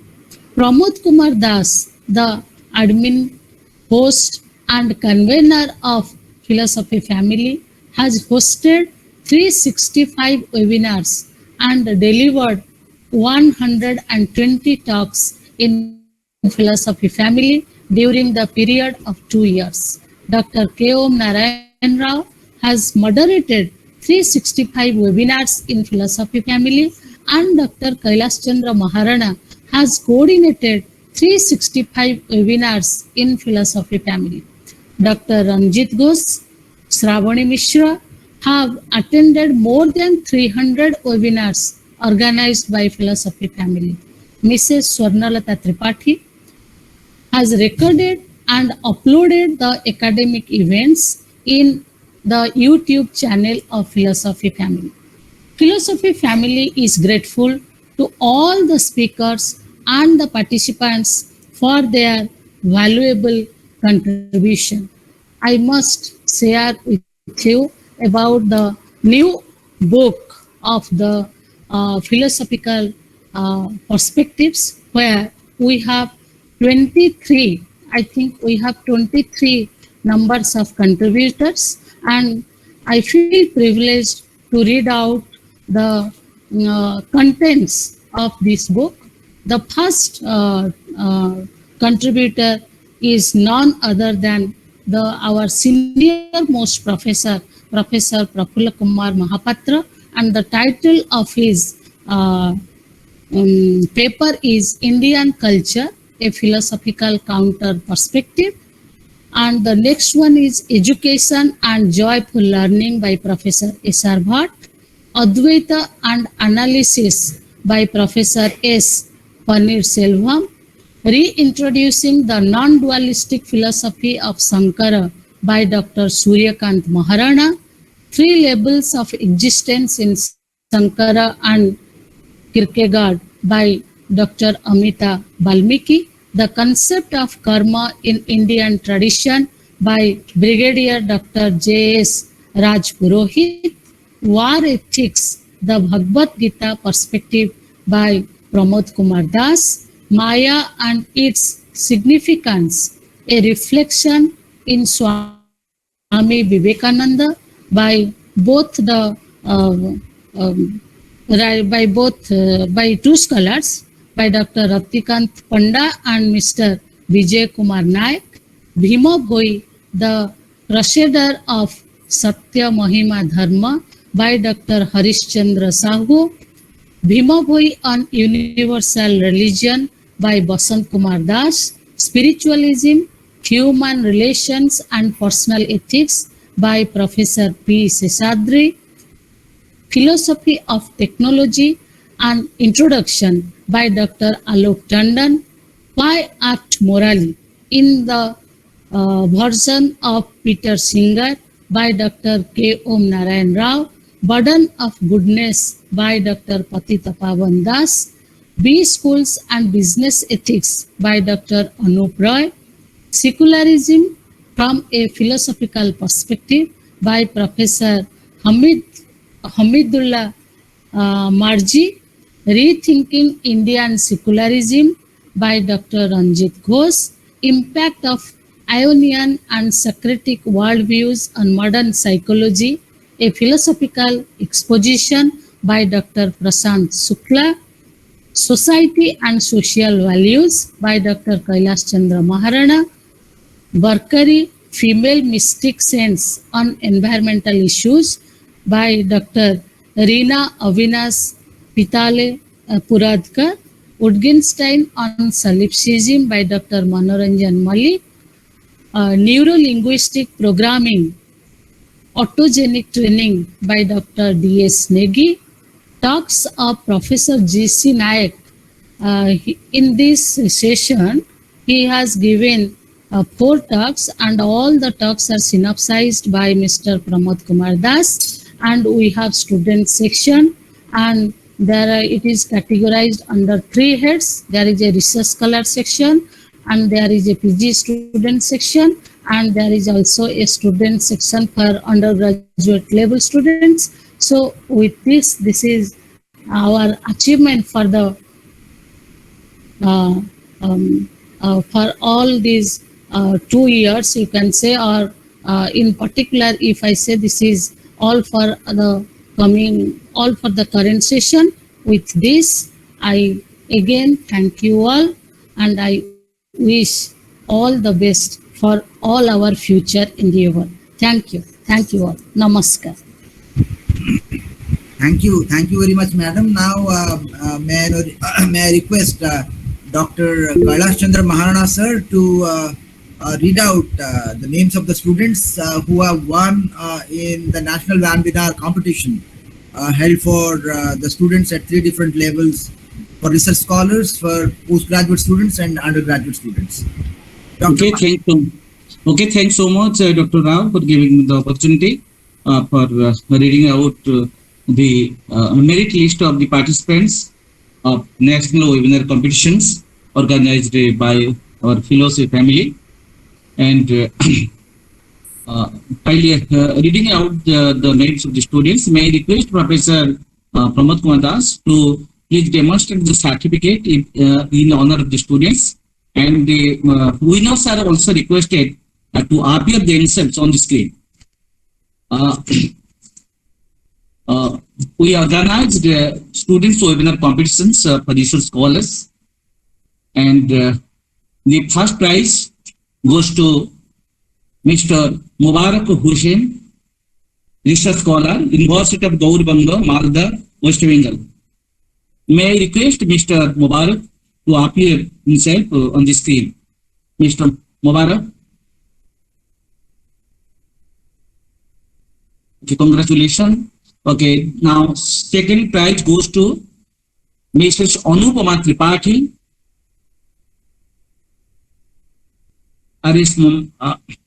Shiram Chandra Bhanjadev University, Baripada, Odisha. Okay, she's there.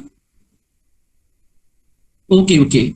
Then third prize goes to Mr. Joyce Kumar, Shiram Chandra Bhanjadev University, Baripada.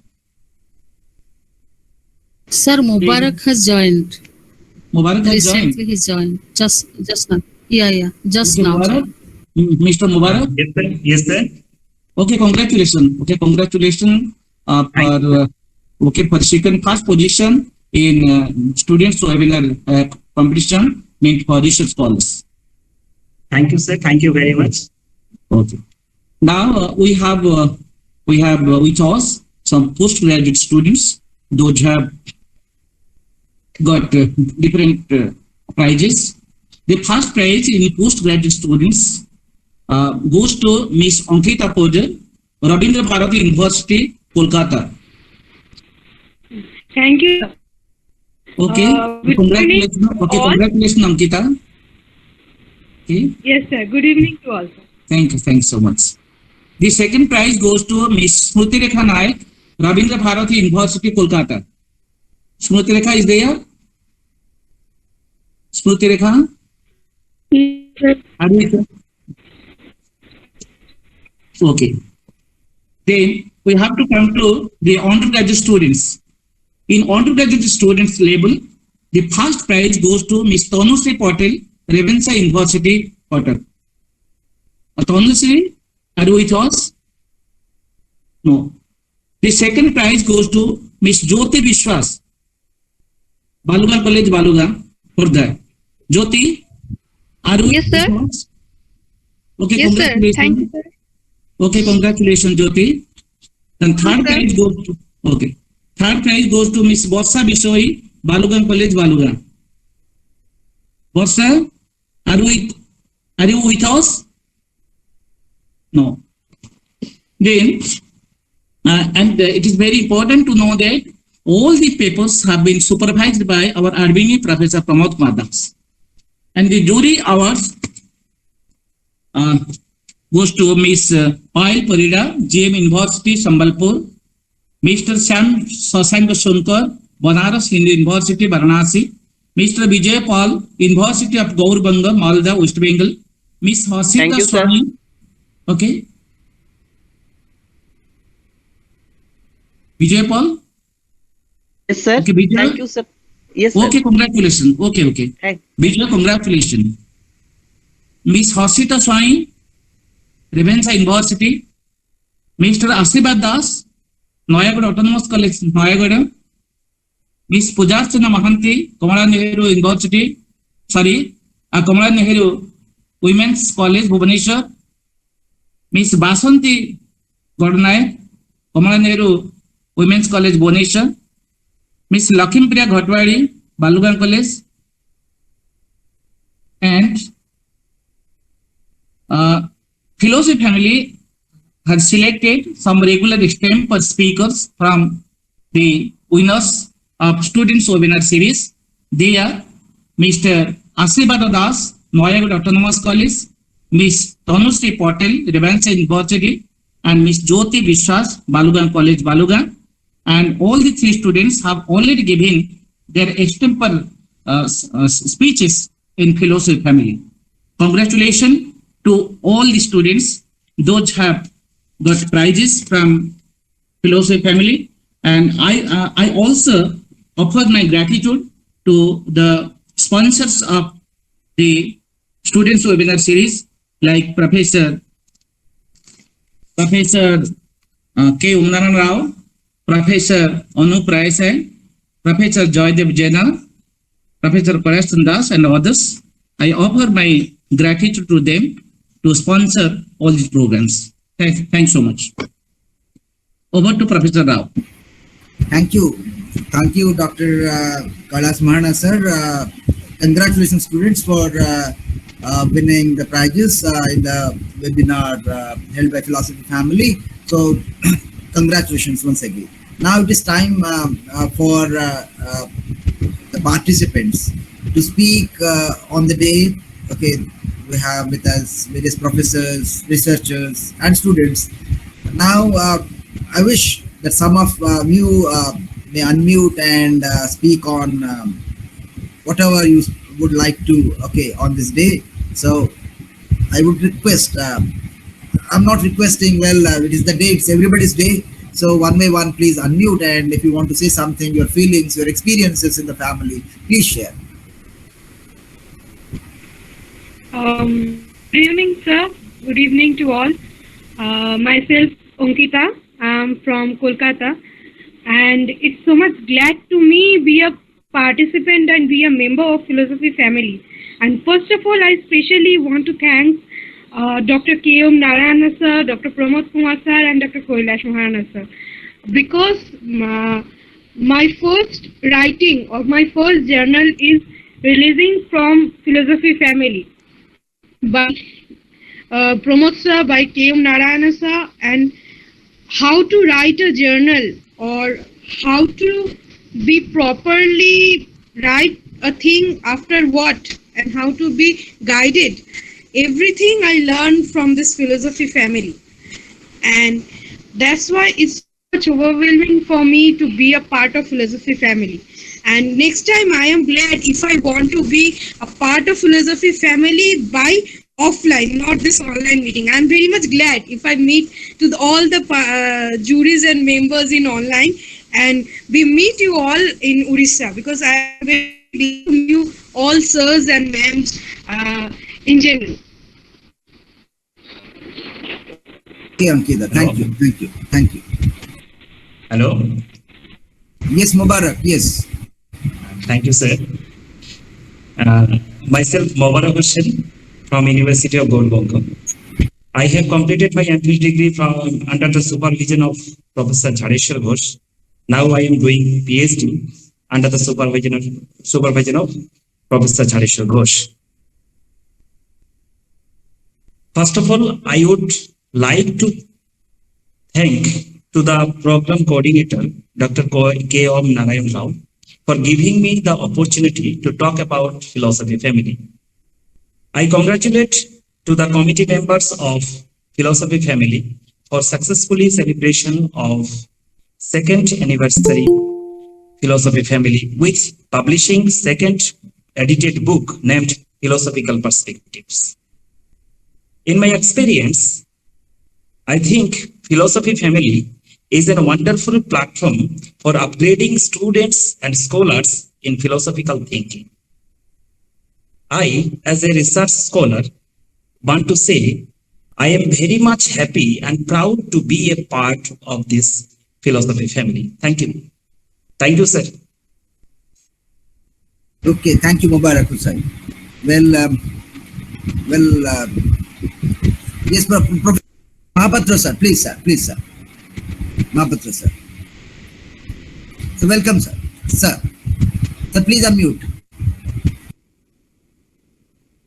I want all of you to know that I watched this session with interest and a lot of agreement with what our two speakers have said, Professor Paneerselvam and Devendranath Tiwari.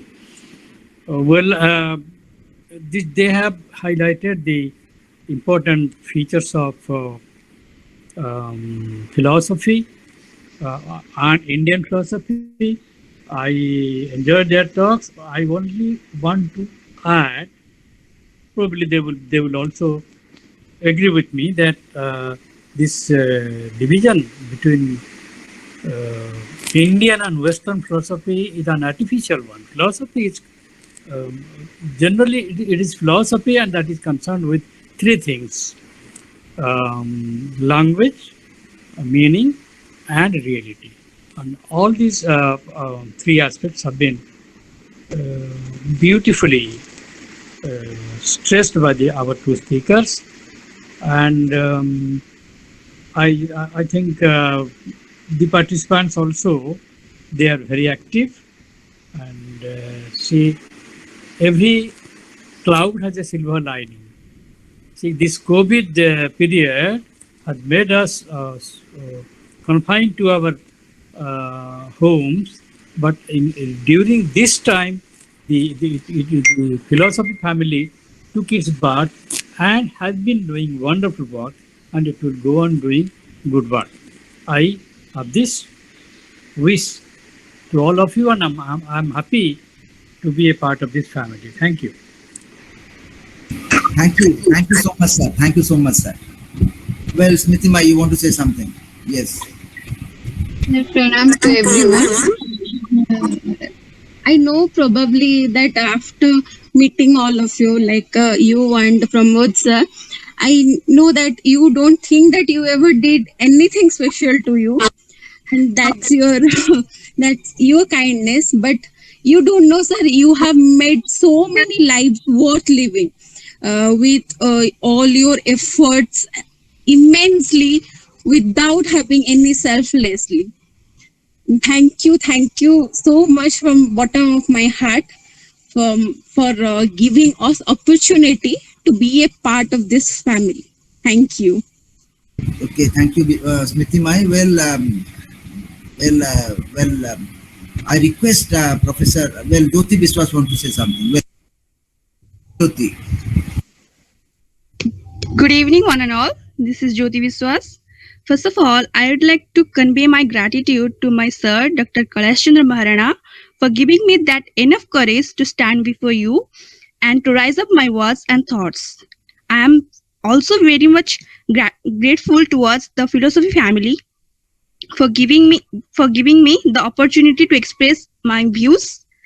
I am also thankful towards Pramod sir and K.M. Narayan sir for encouraging us and for giving that much inspiration. Thank you so much, sir, for motivating us. And lastly, I would say that philosophy family has given me a new address and a new direction. Thank you, sir. Thank you, Jyoti. Well, now I request Professor Ranjit Ghosh sir, because he is the member who always finds place in the evening meetings that we have, and as narrated by Dr. Kalyani Sadangi Madam, that he has attended more than around 300 webinars, because we will be always searching for him. Professor Ranjit Ghosh, your words, sir, on this day, sir, because you are every day with us, sir. Professor Ghosh. Thank you, Professor Ghosh, sir. Thank you, Dr. Rao. This is, I should say, one of the wonderful platform which includes students as well as teachers and senior professors.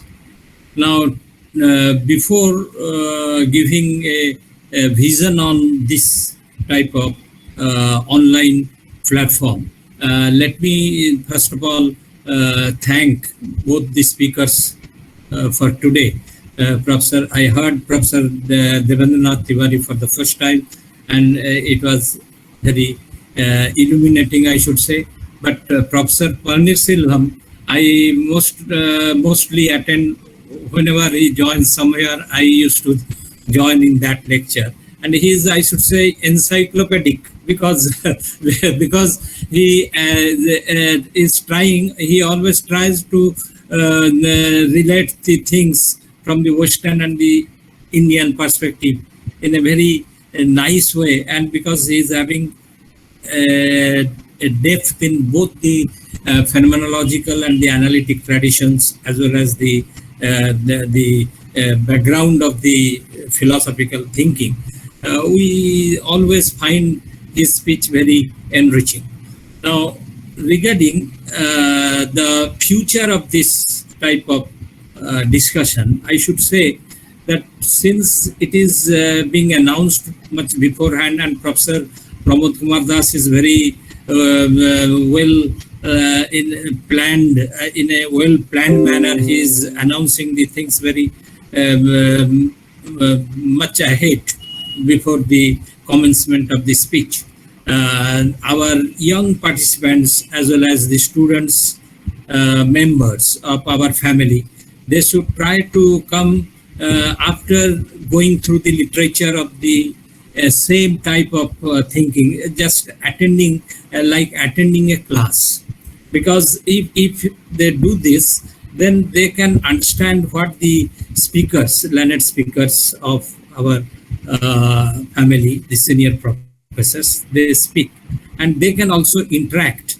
And we should always try to, those who are moderating the lectures, they should first of all search for those students who want to ask certain questions, because you see, answering something is not that problematic, because it is the problem is with raising a question, and that to a significant question to the speaker.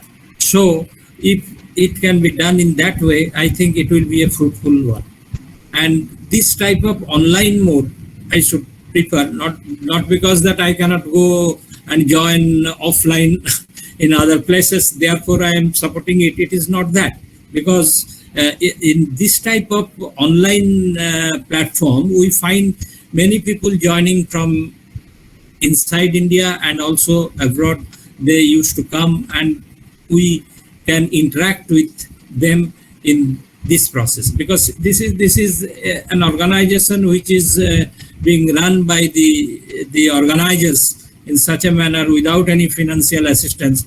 So it is always better to continue with this type of online reflections that we used to make. Thank you. Thank you. Thank you, Professor Ghosh, for your observations and suggestions. And in the coming days, hopefully we'll try to make things better, so that the student community, after all, we are all there here for the benefit of the student community. So we should see that they should raise some insightful questions, so that we can initiate the discussion, and at the same time ignite their minds to come up with, to make them confident to raise questions, and that will really help the future generation. Thank you so much, sir, for your observations and suggestions. Well, we have with us Susim Dubey, sir. Well, I could see him, he's traveling, but still he has attended. After a long time, we are finding him. Susim Dubey, sir, is there. Please, sir. Well, he's traveling if he wants to say something. Okay, anyway. Yes. Not traveling, at home. At that time when I joined, I was there, because Sundays, the evening is the time when you have to be somewhere. Anyway, so I just wish to say what I have written to Dr. Das only. Let me read it. I communicated him as a message to him all my heartily wishes for arriving up to the end of second years, which is now being as an annual meet today, with varieties of worthy and qualitative lectures across the year, around the year, and also recorded and placed on YouTube as already presented in the annual proceeding earlier in this program. A successive, sustained and appreciative work from philosophy family, particularly from Dr. Das and Dr. Rao, along with the entire team. I do see Kalyani ji also behind to this, and My heartily wishes once again and huge congratulations. I shall also try to join. So this I communicated and I have read to all of the members. That's all. Thanks. And all my again wishes. Thank you so much, sir. Thank you very much. Well, any other professor who wants to speak? Well, they are welcome. We can unmute. Well, we can see with us today a new participant, TK Badrinath, sir. Well, he's new to the family, but sir, do you want to say something, sir?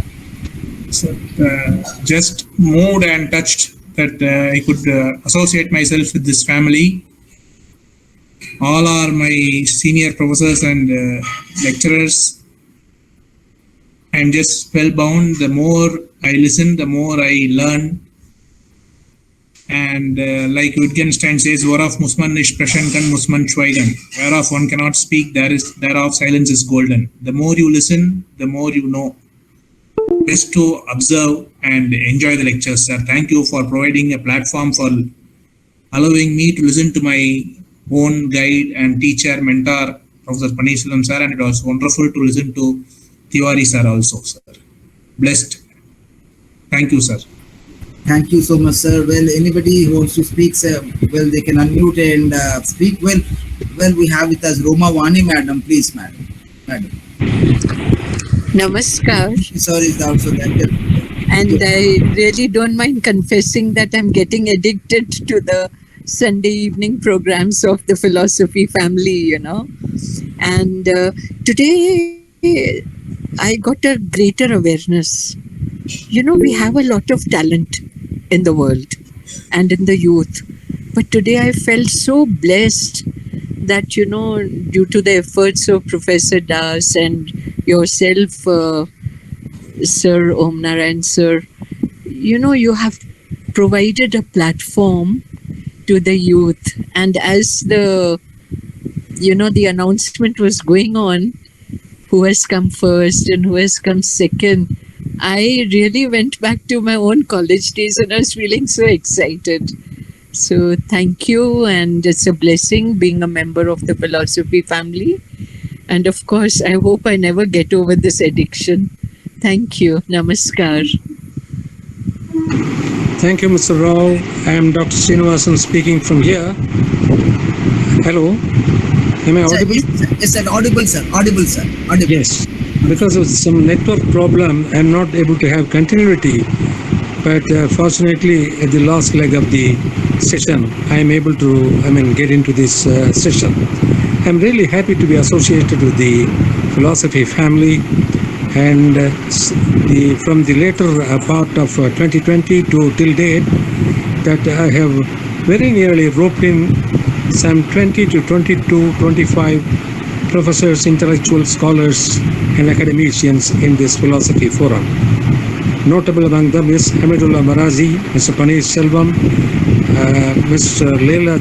Professor Dr. Leila Chamnaka, and then Professor Sushama Parekh, to mention a few. I'm really happy that I've also contributed to this by giving 2 speeches on social harmony through Patanjali Yoga Sutra and then about Karma Yoga. But this is a wonderful platform, and hats off to the admin and the engineering team, Professor Dash, Professor Om Narayan Rao, Professor Rana, and other spectators, intellectuals like Mr. Ranjit Ghosh, Professor Ranjit Ghosh, and etc. I am really happy to be associated, and I continue to contribute in this philosophy forum. And the recent addition was Domadalla Sri Pramod Ji, Dean, Maladi University.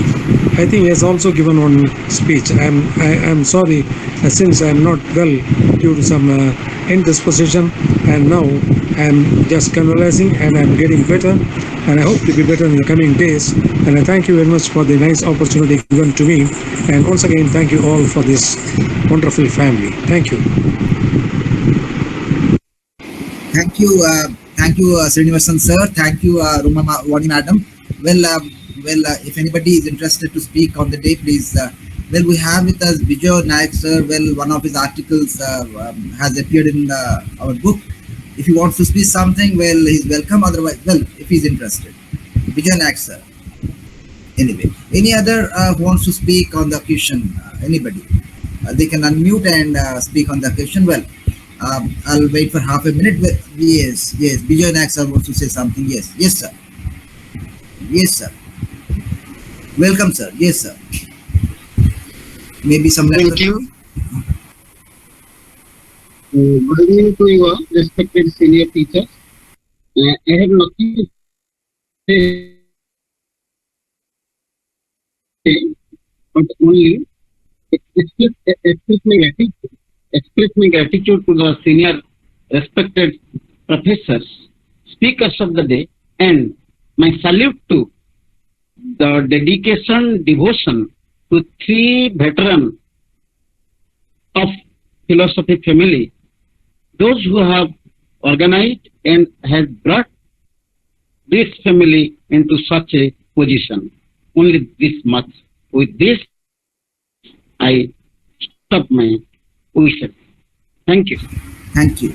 Thank you. Thank you, sir. Thank you. Well, we have with us our admin because we have to listen to our admin because he is the person who has made, it was the idea. Okay, philosophy family, the brainchild of Professor Pramod Kumar Das. Actually, 2 years back, the idea came to Professor Das and he talked to me and Professor Maharana and others, even Kalyani madam and both these Pragya Kanunga madam and many others. And he gave a shape to that. And even today he is, say, working on doing things better and better. Sometimes he gets so emotional, sometimes he even cries in the family, okay, and because he's so emotional a man, because even today, you see, he's never tired. And Sunday, even Saturday programs, well, I said to Professor Das, no, we should not tire too much, otherwise he is prepared to organize even on Saturdays. Well, we had made a slight break on Saturdays, otherwise Professor Das sir is always ready to do more and more. So with these words, may I request Professor Das to speak on the very Thank you. important day of the family. Thank you, Dr. Rao. Am I audible? Am I audible, Dr. Rao? Professor Das, you are not audible, sir. You are not audible. Hello. Am I audible? Yes, now audible. Now audible, sir. Yes.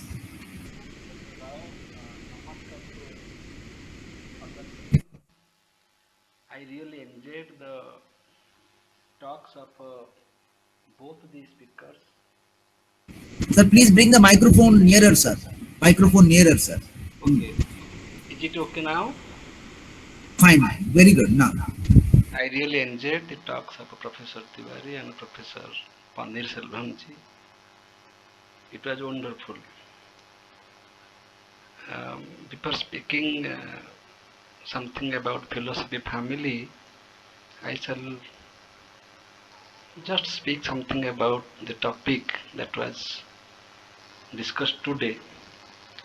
Philosophy today and tomorrow, or philosophy yesterday, today and tomorrow.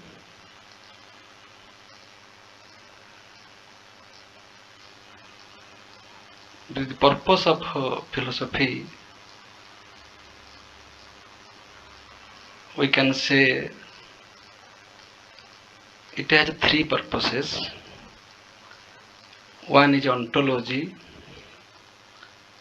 the second is ethics, and the third one that is very, very important, which is generally ignored, that is aesthetics.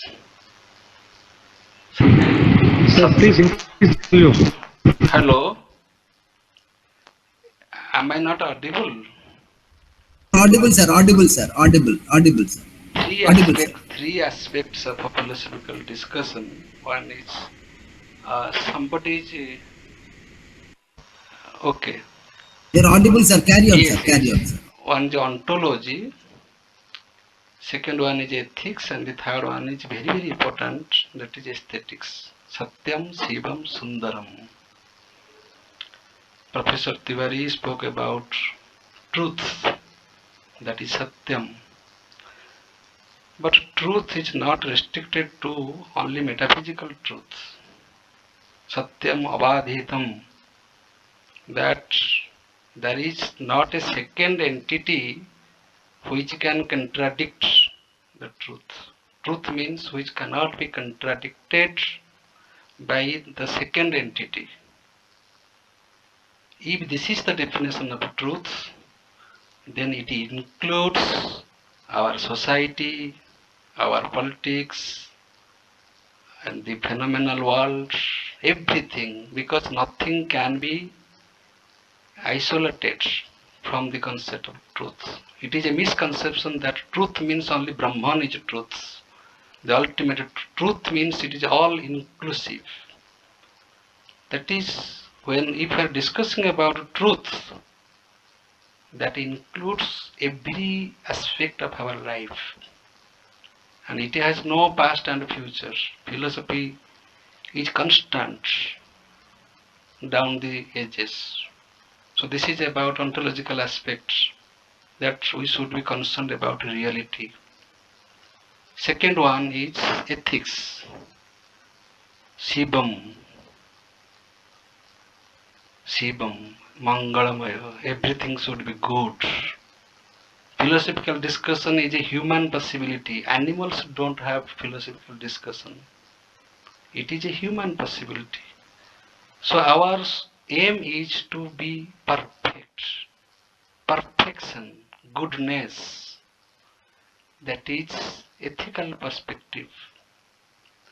But our pursuit of truth, our pursuit of perfection are meaningless if they don't have aesthetic sense, if they are not beautiful in our life. So that beauty is contextuality. Something may be true, but that should fit into the context. Something may be moral, but that should fit into the context. That makes the personality beautiful. So aesthetic means feelings. We should have feelings. And that aesthetic sense leads to humanity. Only the knowledge of truth, knowledge of ethics can't make a man perfect, wholly perfect. Purna Bhaktittva, complete personality. Everybody should have feelings. Philosophy, family is the product of these three principles. Suppose I am a teacher, very beautifully, either Professor Tiwari or Professor Paneerselvam ji, who told that philosopher is not a teacher of philosophy. I agree. A professor of philosophy is not a philosopher. A philosopher is he who has the sense of knowing or pursuing the truth, who should have a sense of morality, and at the same time, and very importantly, that he should be a man of feelings. From that we culture the values. We live with the values because we have that aesthetic sense that we should make our life beautiful, our society beautiful. So, suppose I am a teacher of philosophy, I have some wisdom. I have some books in my library. But if I don't have feelings, then I cannot make a forum for discussion. And though the speakers who are coming here simply by one sentence invitation, we don't request anybody formally. We just convey the message and they agree to our proposal without any payments. And we program our programs before 2 months, 3 months. Today we are celebrating the second annual meet, but the Sundays of August and September are already engaged. They don't take anything except our love and affection, that is feelings. as a mother does not take anything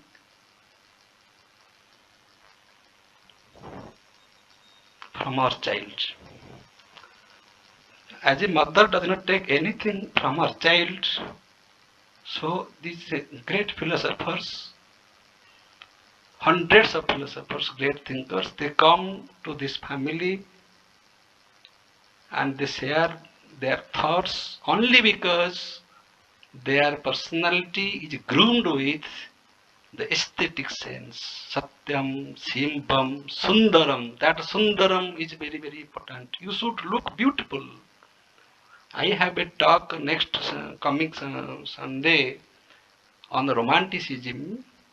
I shall speak on that. What is Sundaram? What is romanticism in life? What is romanticism in science? What is romanticism in every aspect of life? So, philosophy family is a possibility. It is an imagination, and that is very functional in activity. I really surprised how I agree with Professor Ghosh, who said that online is better than offline, because here we get connected with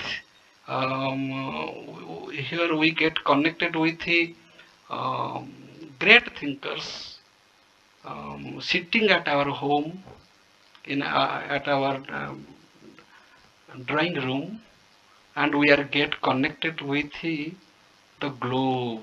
Vasundhaiva Kutumbakam. That is possible in online. There is no payment system, there is no registration fee, only because we don't want to politicize the academic pursuit. No litigation, nothing. And so this is love. And philosophy means love of wisdom. So we really mean that, and we try to fulfill it, and there is no death to philosophy family. I may die, all the organizations may die, but philosophy family will never die, because the love is there in the very soul of because that is the truth. That the truth is that truth will never stop at any place, at any time. It is beyond space and time. So this is philosophy family. We are really grateful to. I shall salute to Professor Ranjit Ghosh and Sapani Madam, who are with us in almost all programs, more than 300 programs. That is very important. We have 1,000 members in philosophy family, but we see very poor attendance in our programs. But we never feel frustrated, we never feel upset, because we are uploading these great talks in YouTube, which is open for open for all. So this is our asset. This is Gahana. This is our asset, real jewelry of our life. I can't keep eye contact with you, because I can't break my emotion. Don't mind, but try to feel my feelings. I think that is a great part of philosophy today and tomorrow. Thank you all. Thank you, Professor Das. Well, Kalyani Madam, would you like to say something? No. Okay. Anyway, well, yes, madam.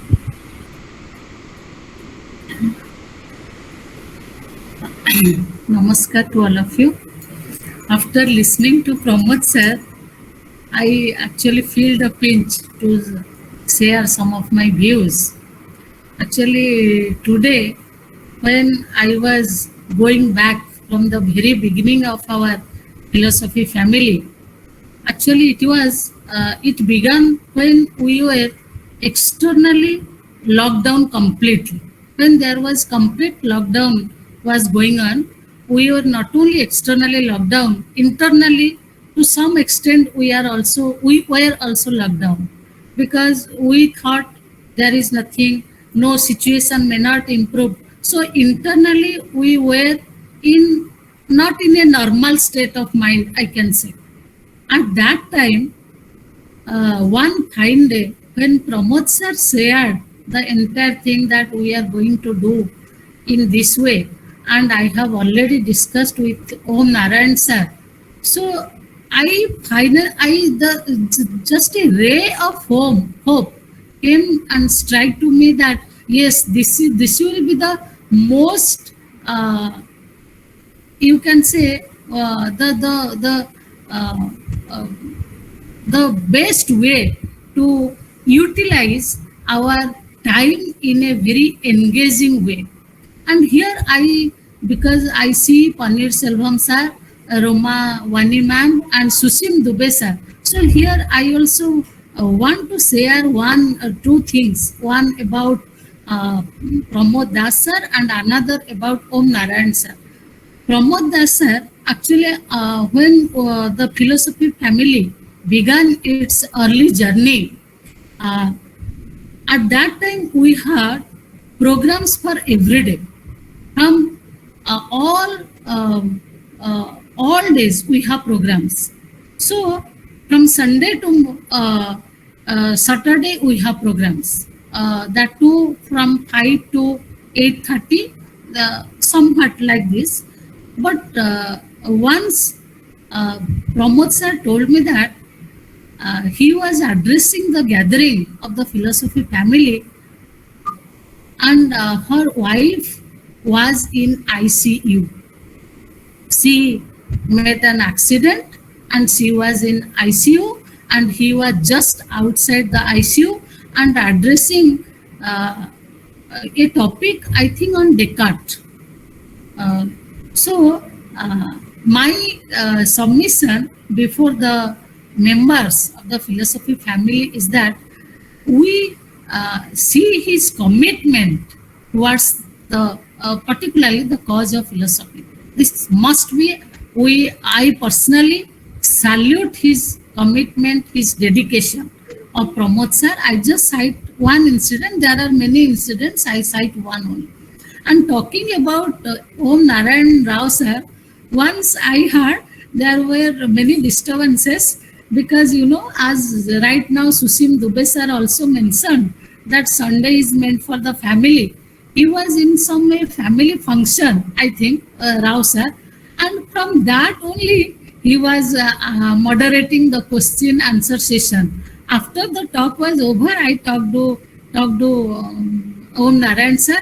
He told me that, Madam, I was in a family function, and just because I cannot avoid, I have to be there. So this level of commitment, these two people, even I cannot ignore. I will do injustice if I will ignore our Kailash Chandra Maharana sir, and the three people. They are really the jewels, and their work needs real.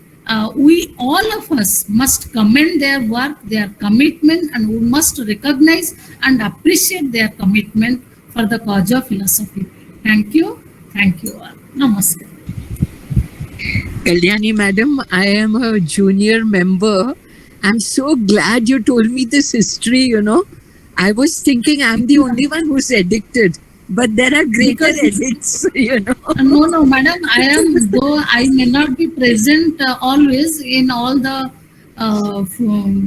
discussions, in all the talks delivered, but I had interaction with all the three, because Kailash Chandra Maharana, he is just 1 year senior to me, and Pramod sir is junior to me, and equally Om Narayan sir, but we had interactions many times. This is what they are so committed. Even I fall short of words. That's the thing. I fall short of words. Thank you. Now I'm also feeling, that I'm today, by attending this ceremony, I feel like I have been attached with it from the last 2 years. Though, as you know, I'm a very, very young member. I just joined this year. Thank you. Thank you. Okay, thank you. Thank you, Dr. Sadangi madam. Thank you, Roma Vani madam. It is always heart filling actually whenever we listen to Roma Vani madam, because her voice is so pleasing to the heart. And thank you, madam.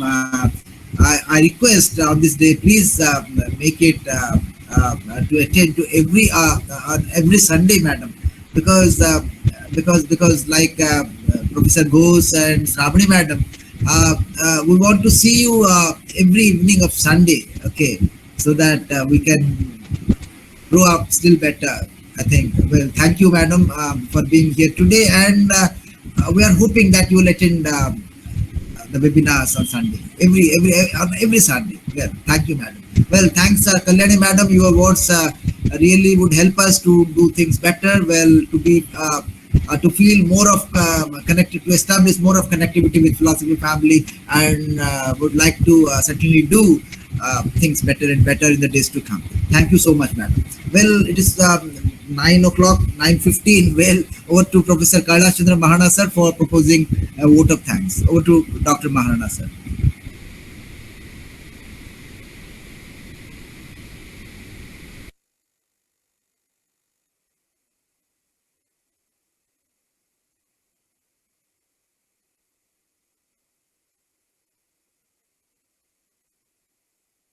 Sir, yes, he has joined. He has joined.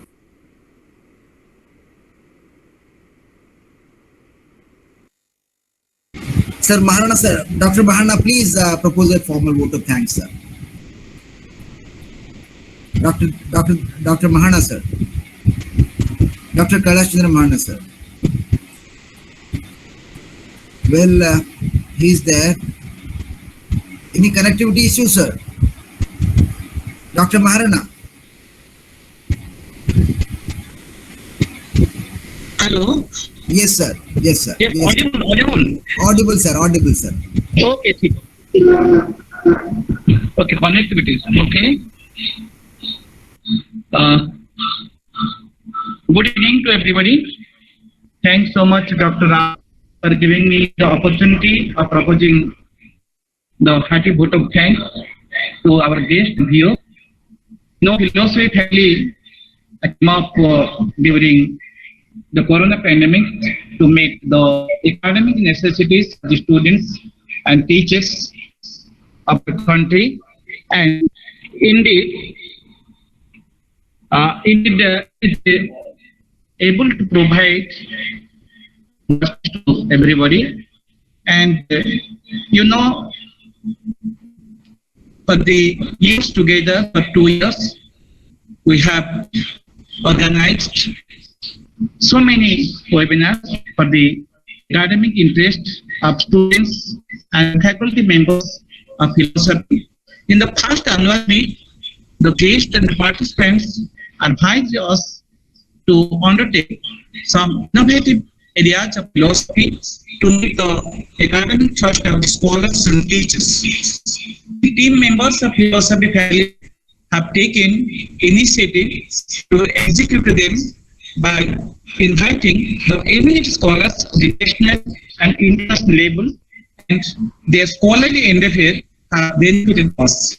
Today, the gracious presence of Professor D.M. Tiwari, the chief guest, Professor S. Paneerselvam, chief speaker of the occasion, have amazed us.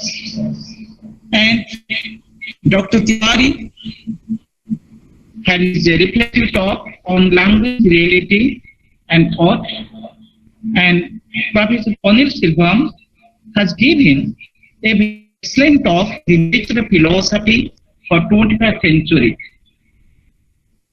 Today, Professor Sushim, Professor Dr. Ghosh, Dr. Mayan, and others, Professor Srinivas, have all given their suggestion for the academic growth of philosophy family. Sir, you all are the source of inspiration for philosophy family.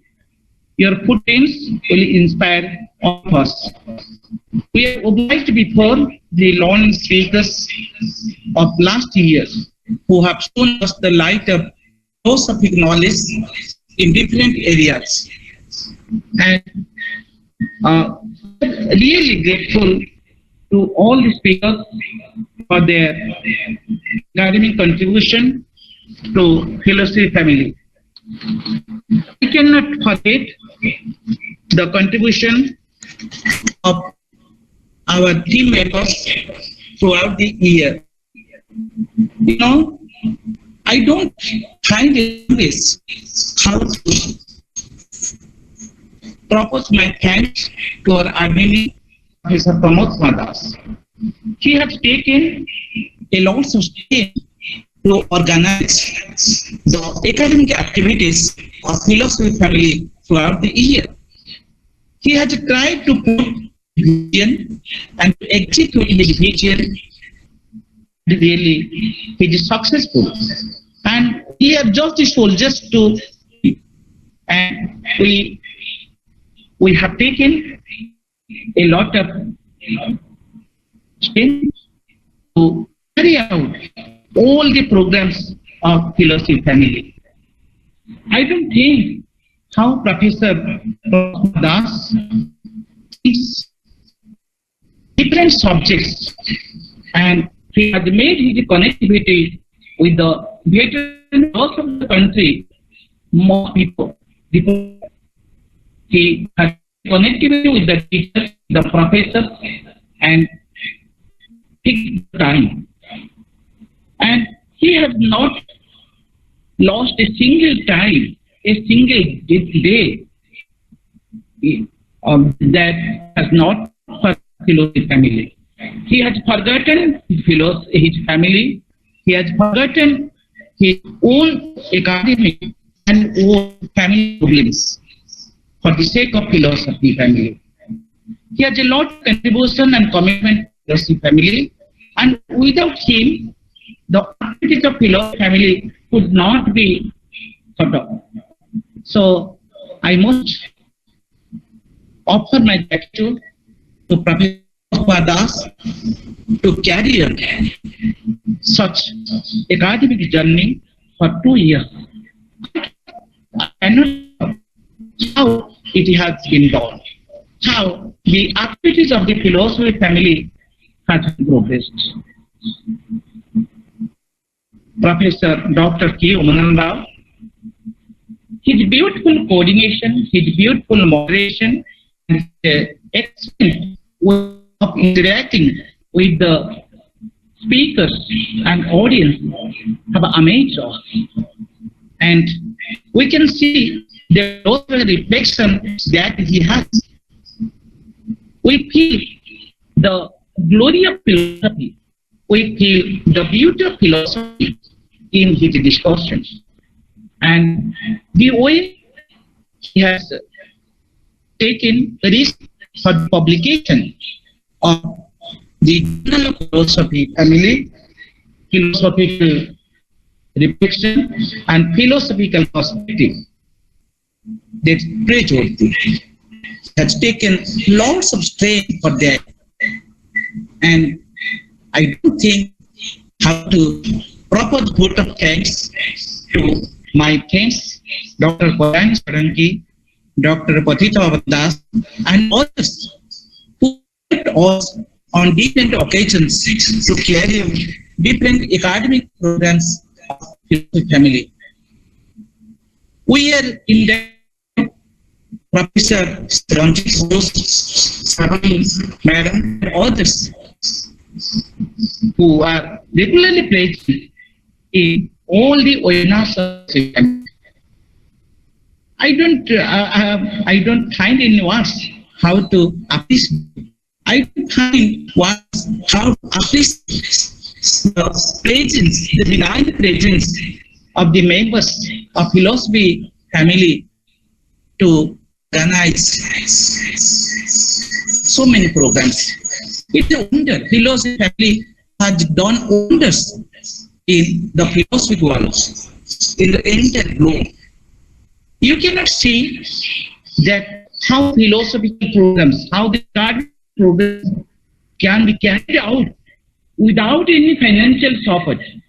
And Professor Pramod Kwadras has proved that the academical programs, the national programs, national students' awareness can be done without having any financial support.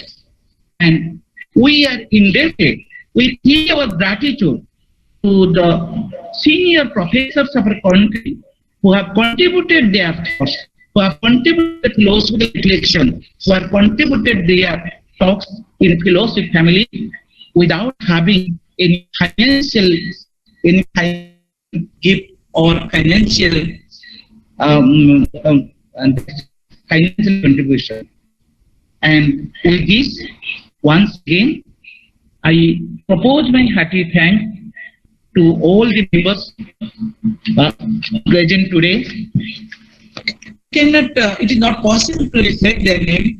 Professor Alok Tanan, Professor Anup Rai, Professor Onurima Bhattacharya, Professor Chodas, Roma Wani, Professor Prasad Shukla, Dr. T.K. Adina, Dr. D.M. Proharaj, Krishna Prasad Tripathi, Manas Kumar Yadav, Dhaneshwar Sahu, Amita Balmiki, Andrika Albhadan, P. Seshadri, and only philosophers. They are present today has made us encouraging. They have motivated us and they have increased us to organize so many webinars, so many academic programs in future days. Thanks so much. And we are also indebted before Susin Dubey and others for their suggestion and the academic output in philosophy family. Thanks so much. Mr. Rao. Thank you, Dr. Maharana. Thank you. Well, so thank you, sir, for thanking everybody. Now let us move to Professor Pramod Kumar Das for declaring this meeting closed. Thank you. Over to Professor Das. Namaskar, everybody. Namaskar.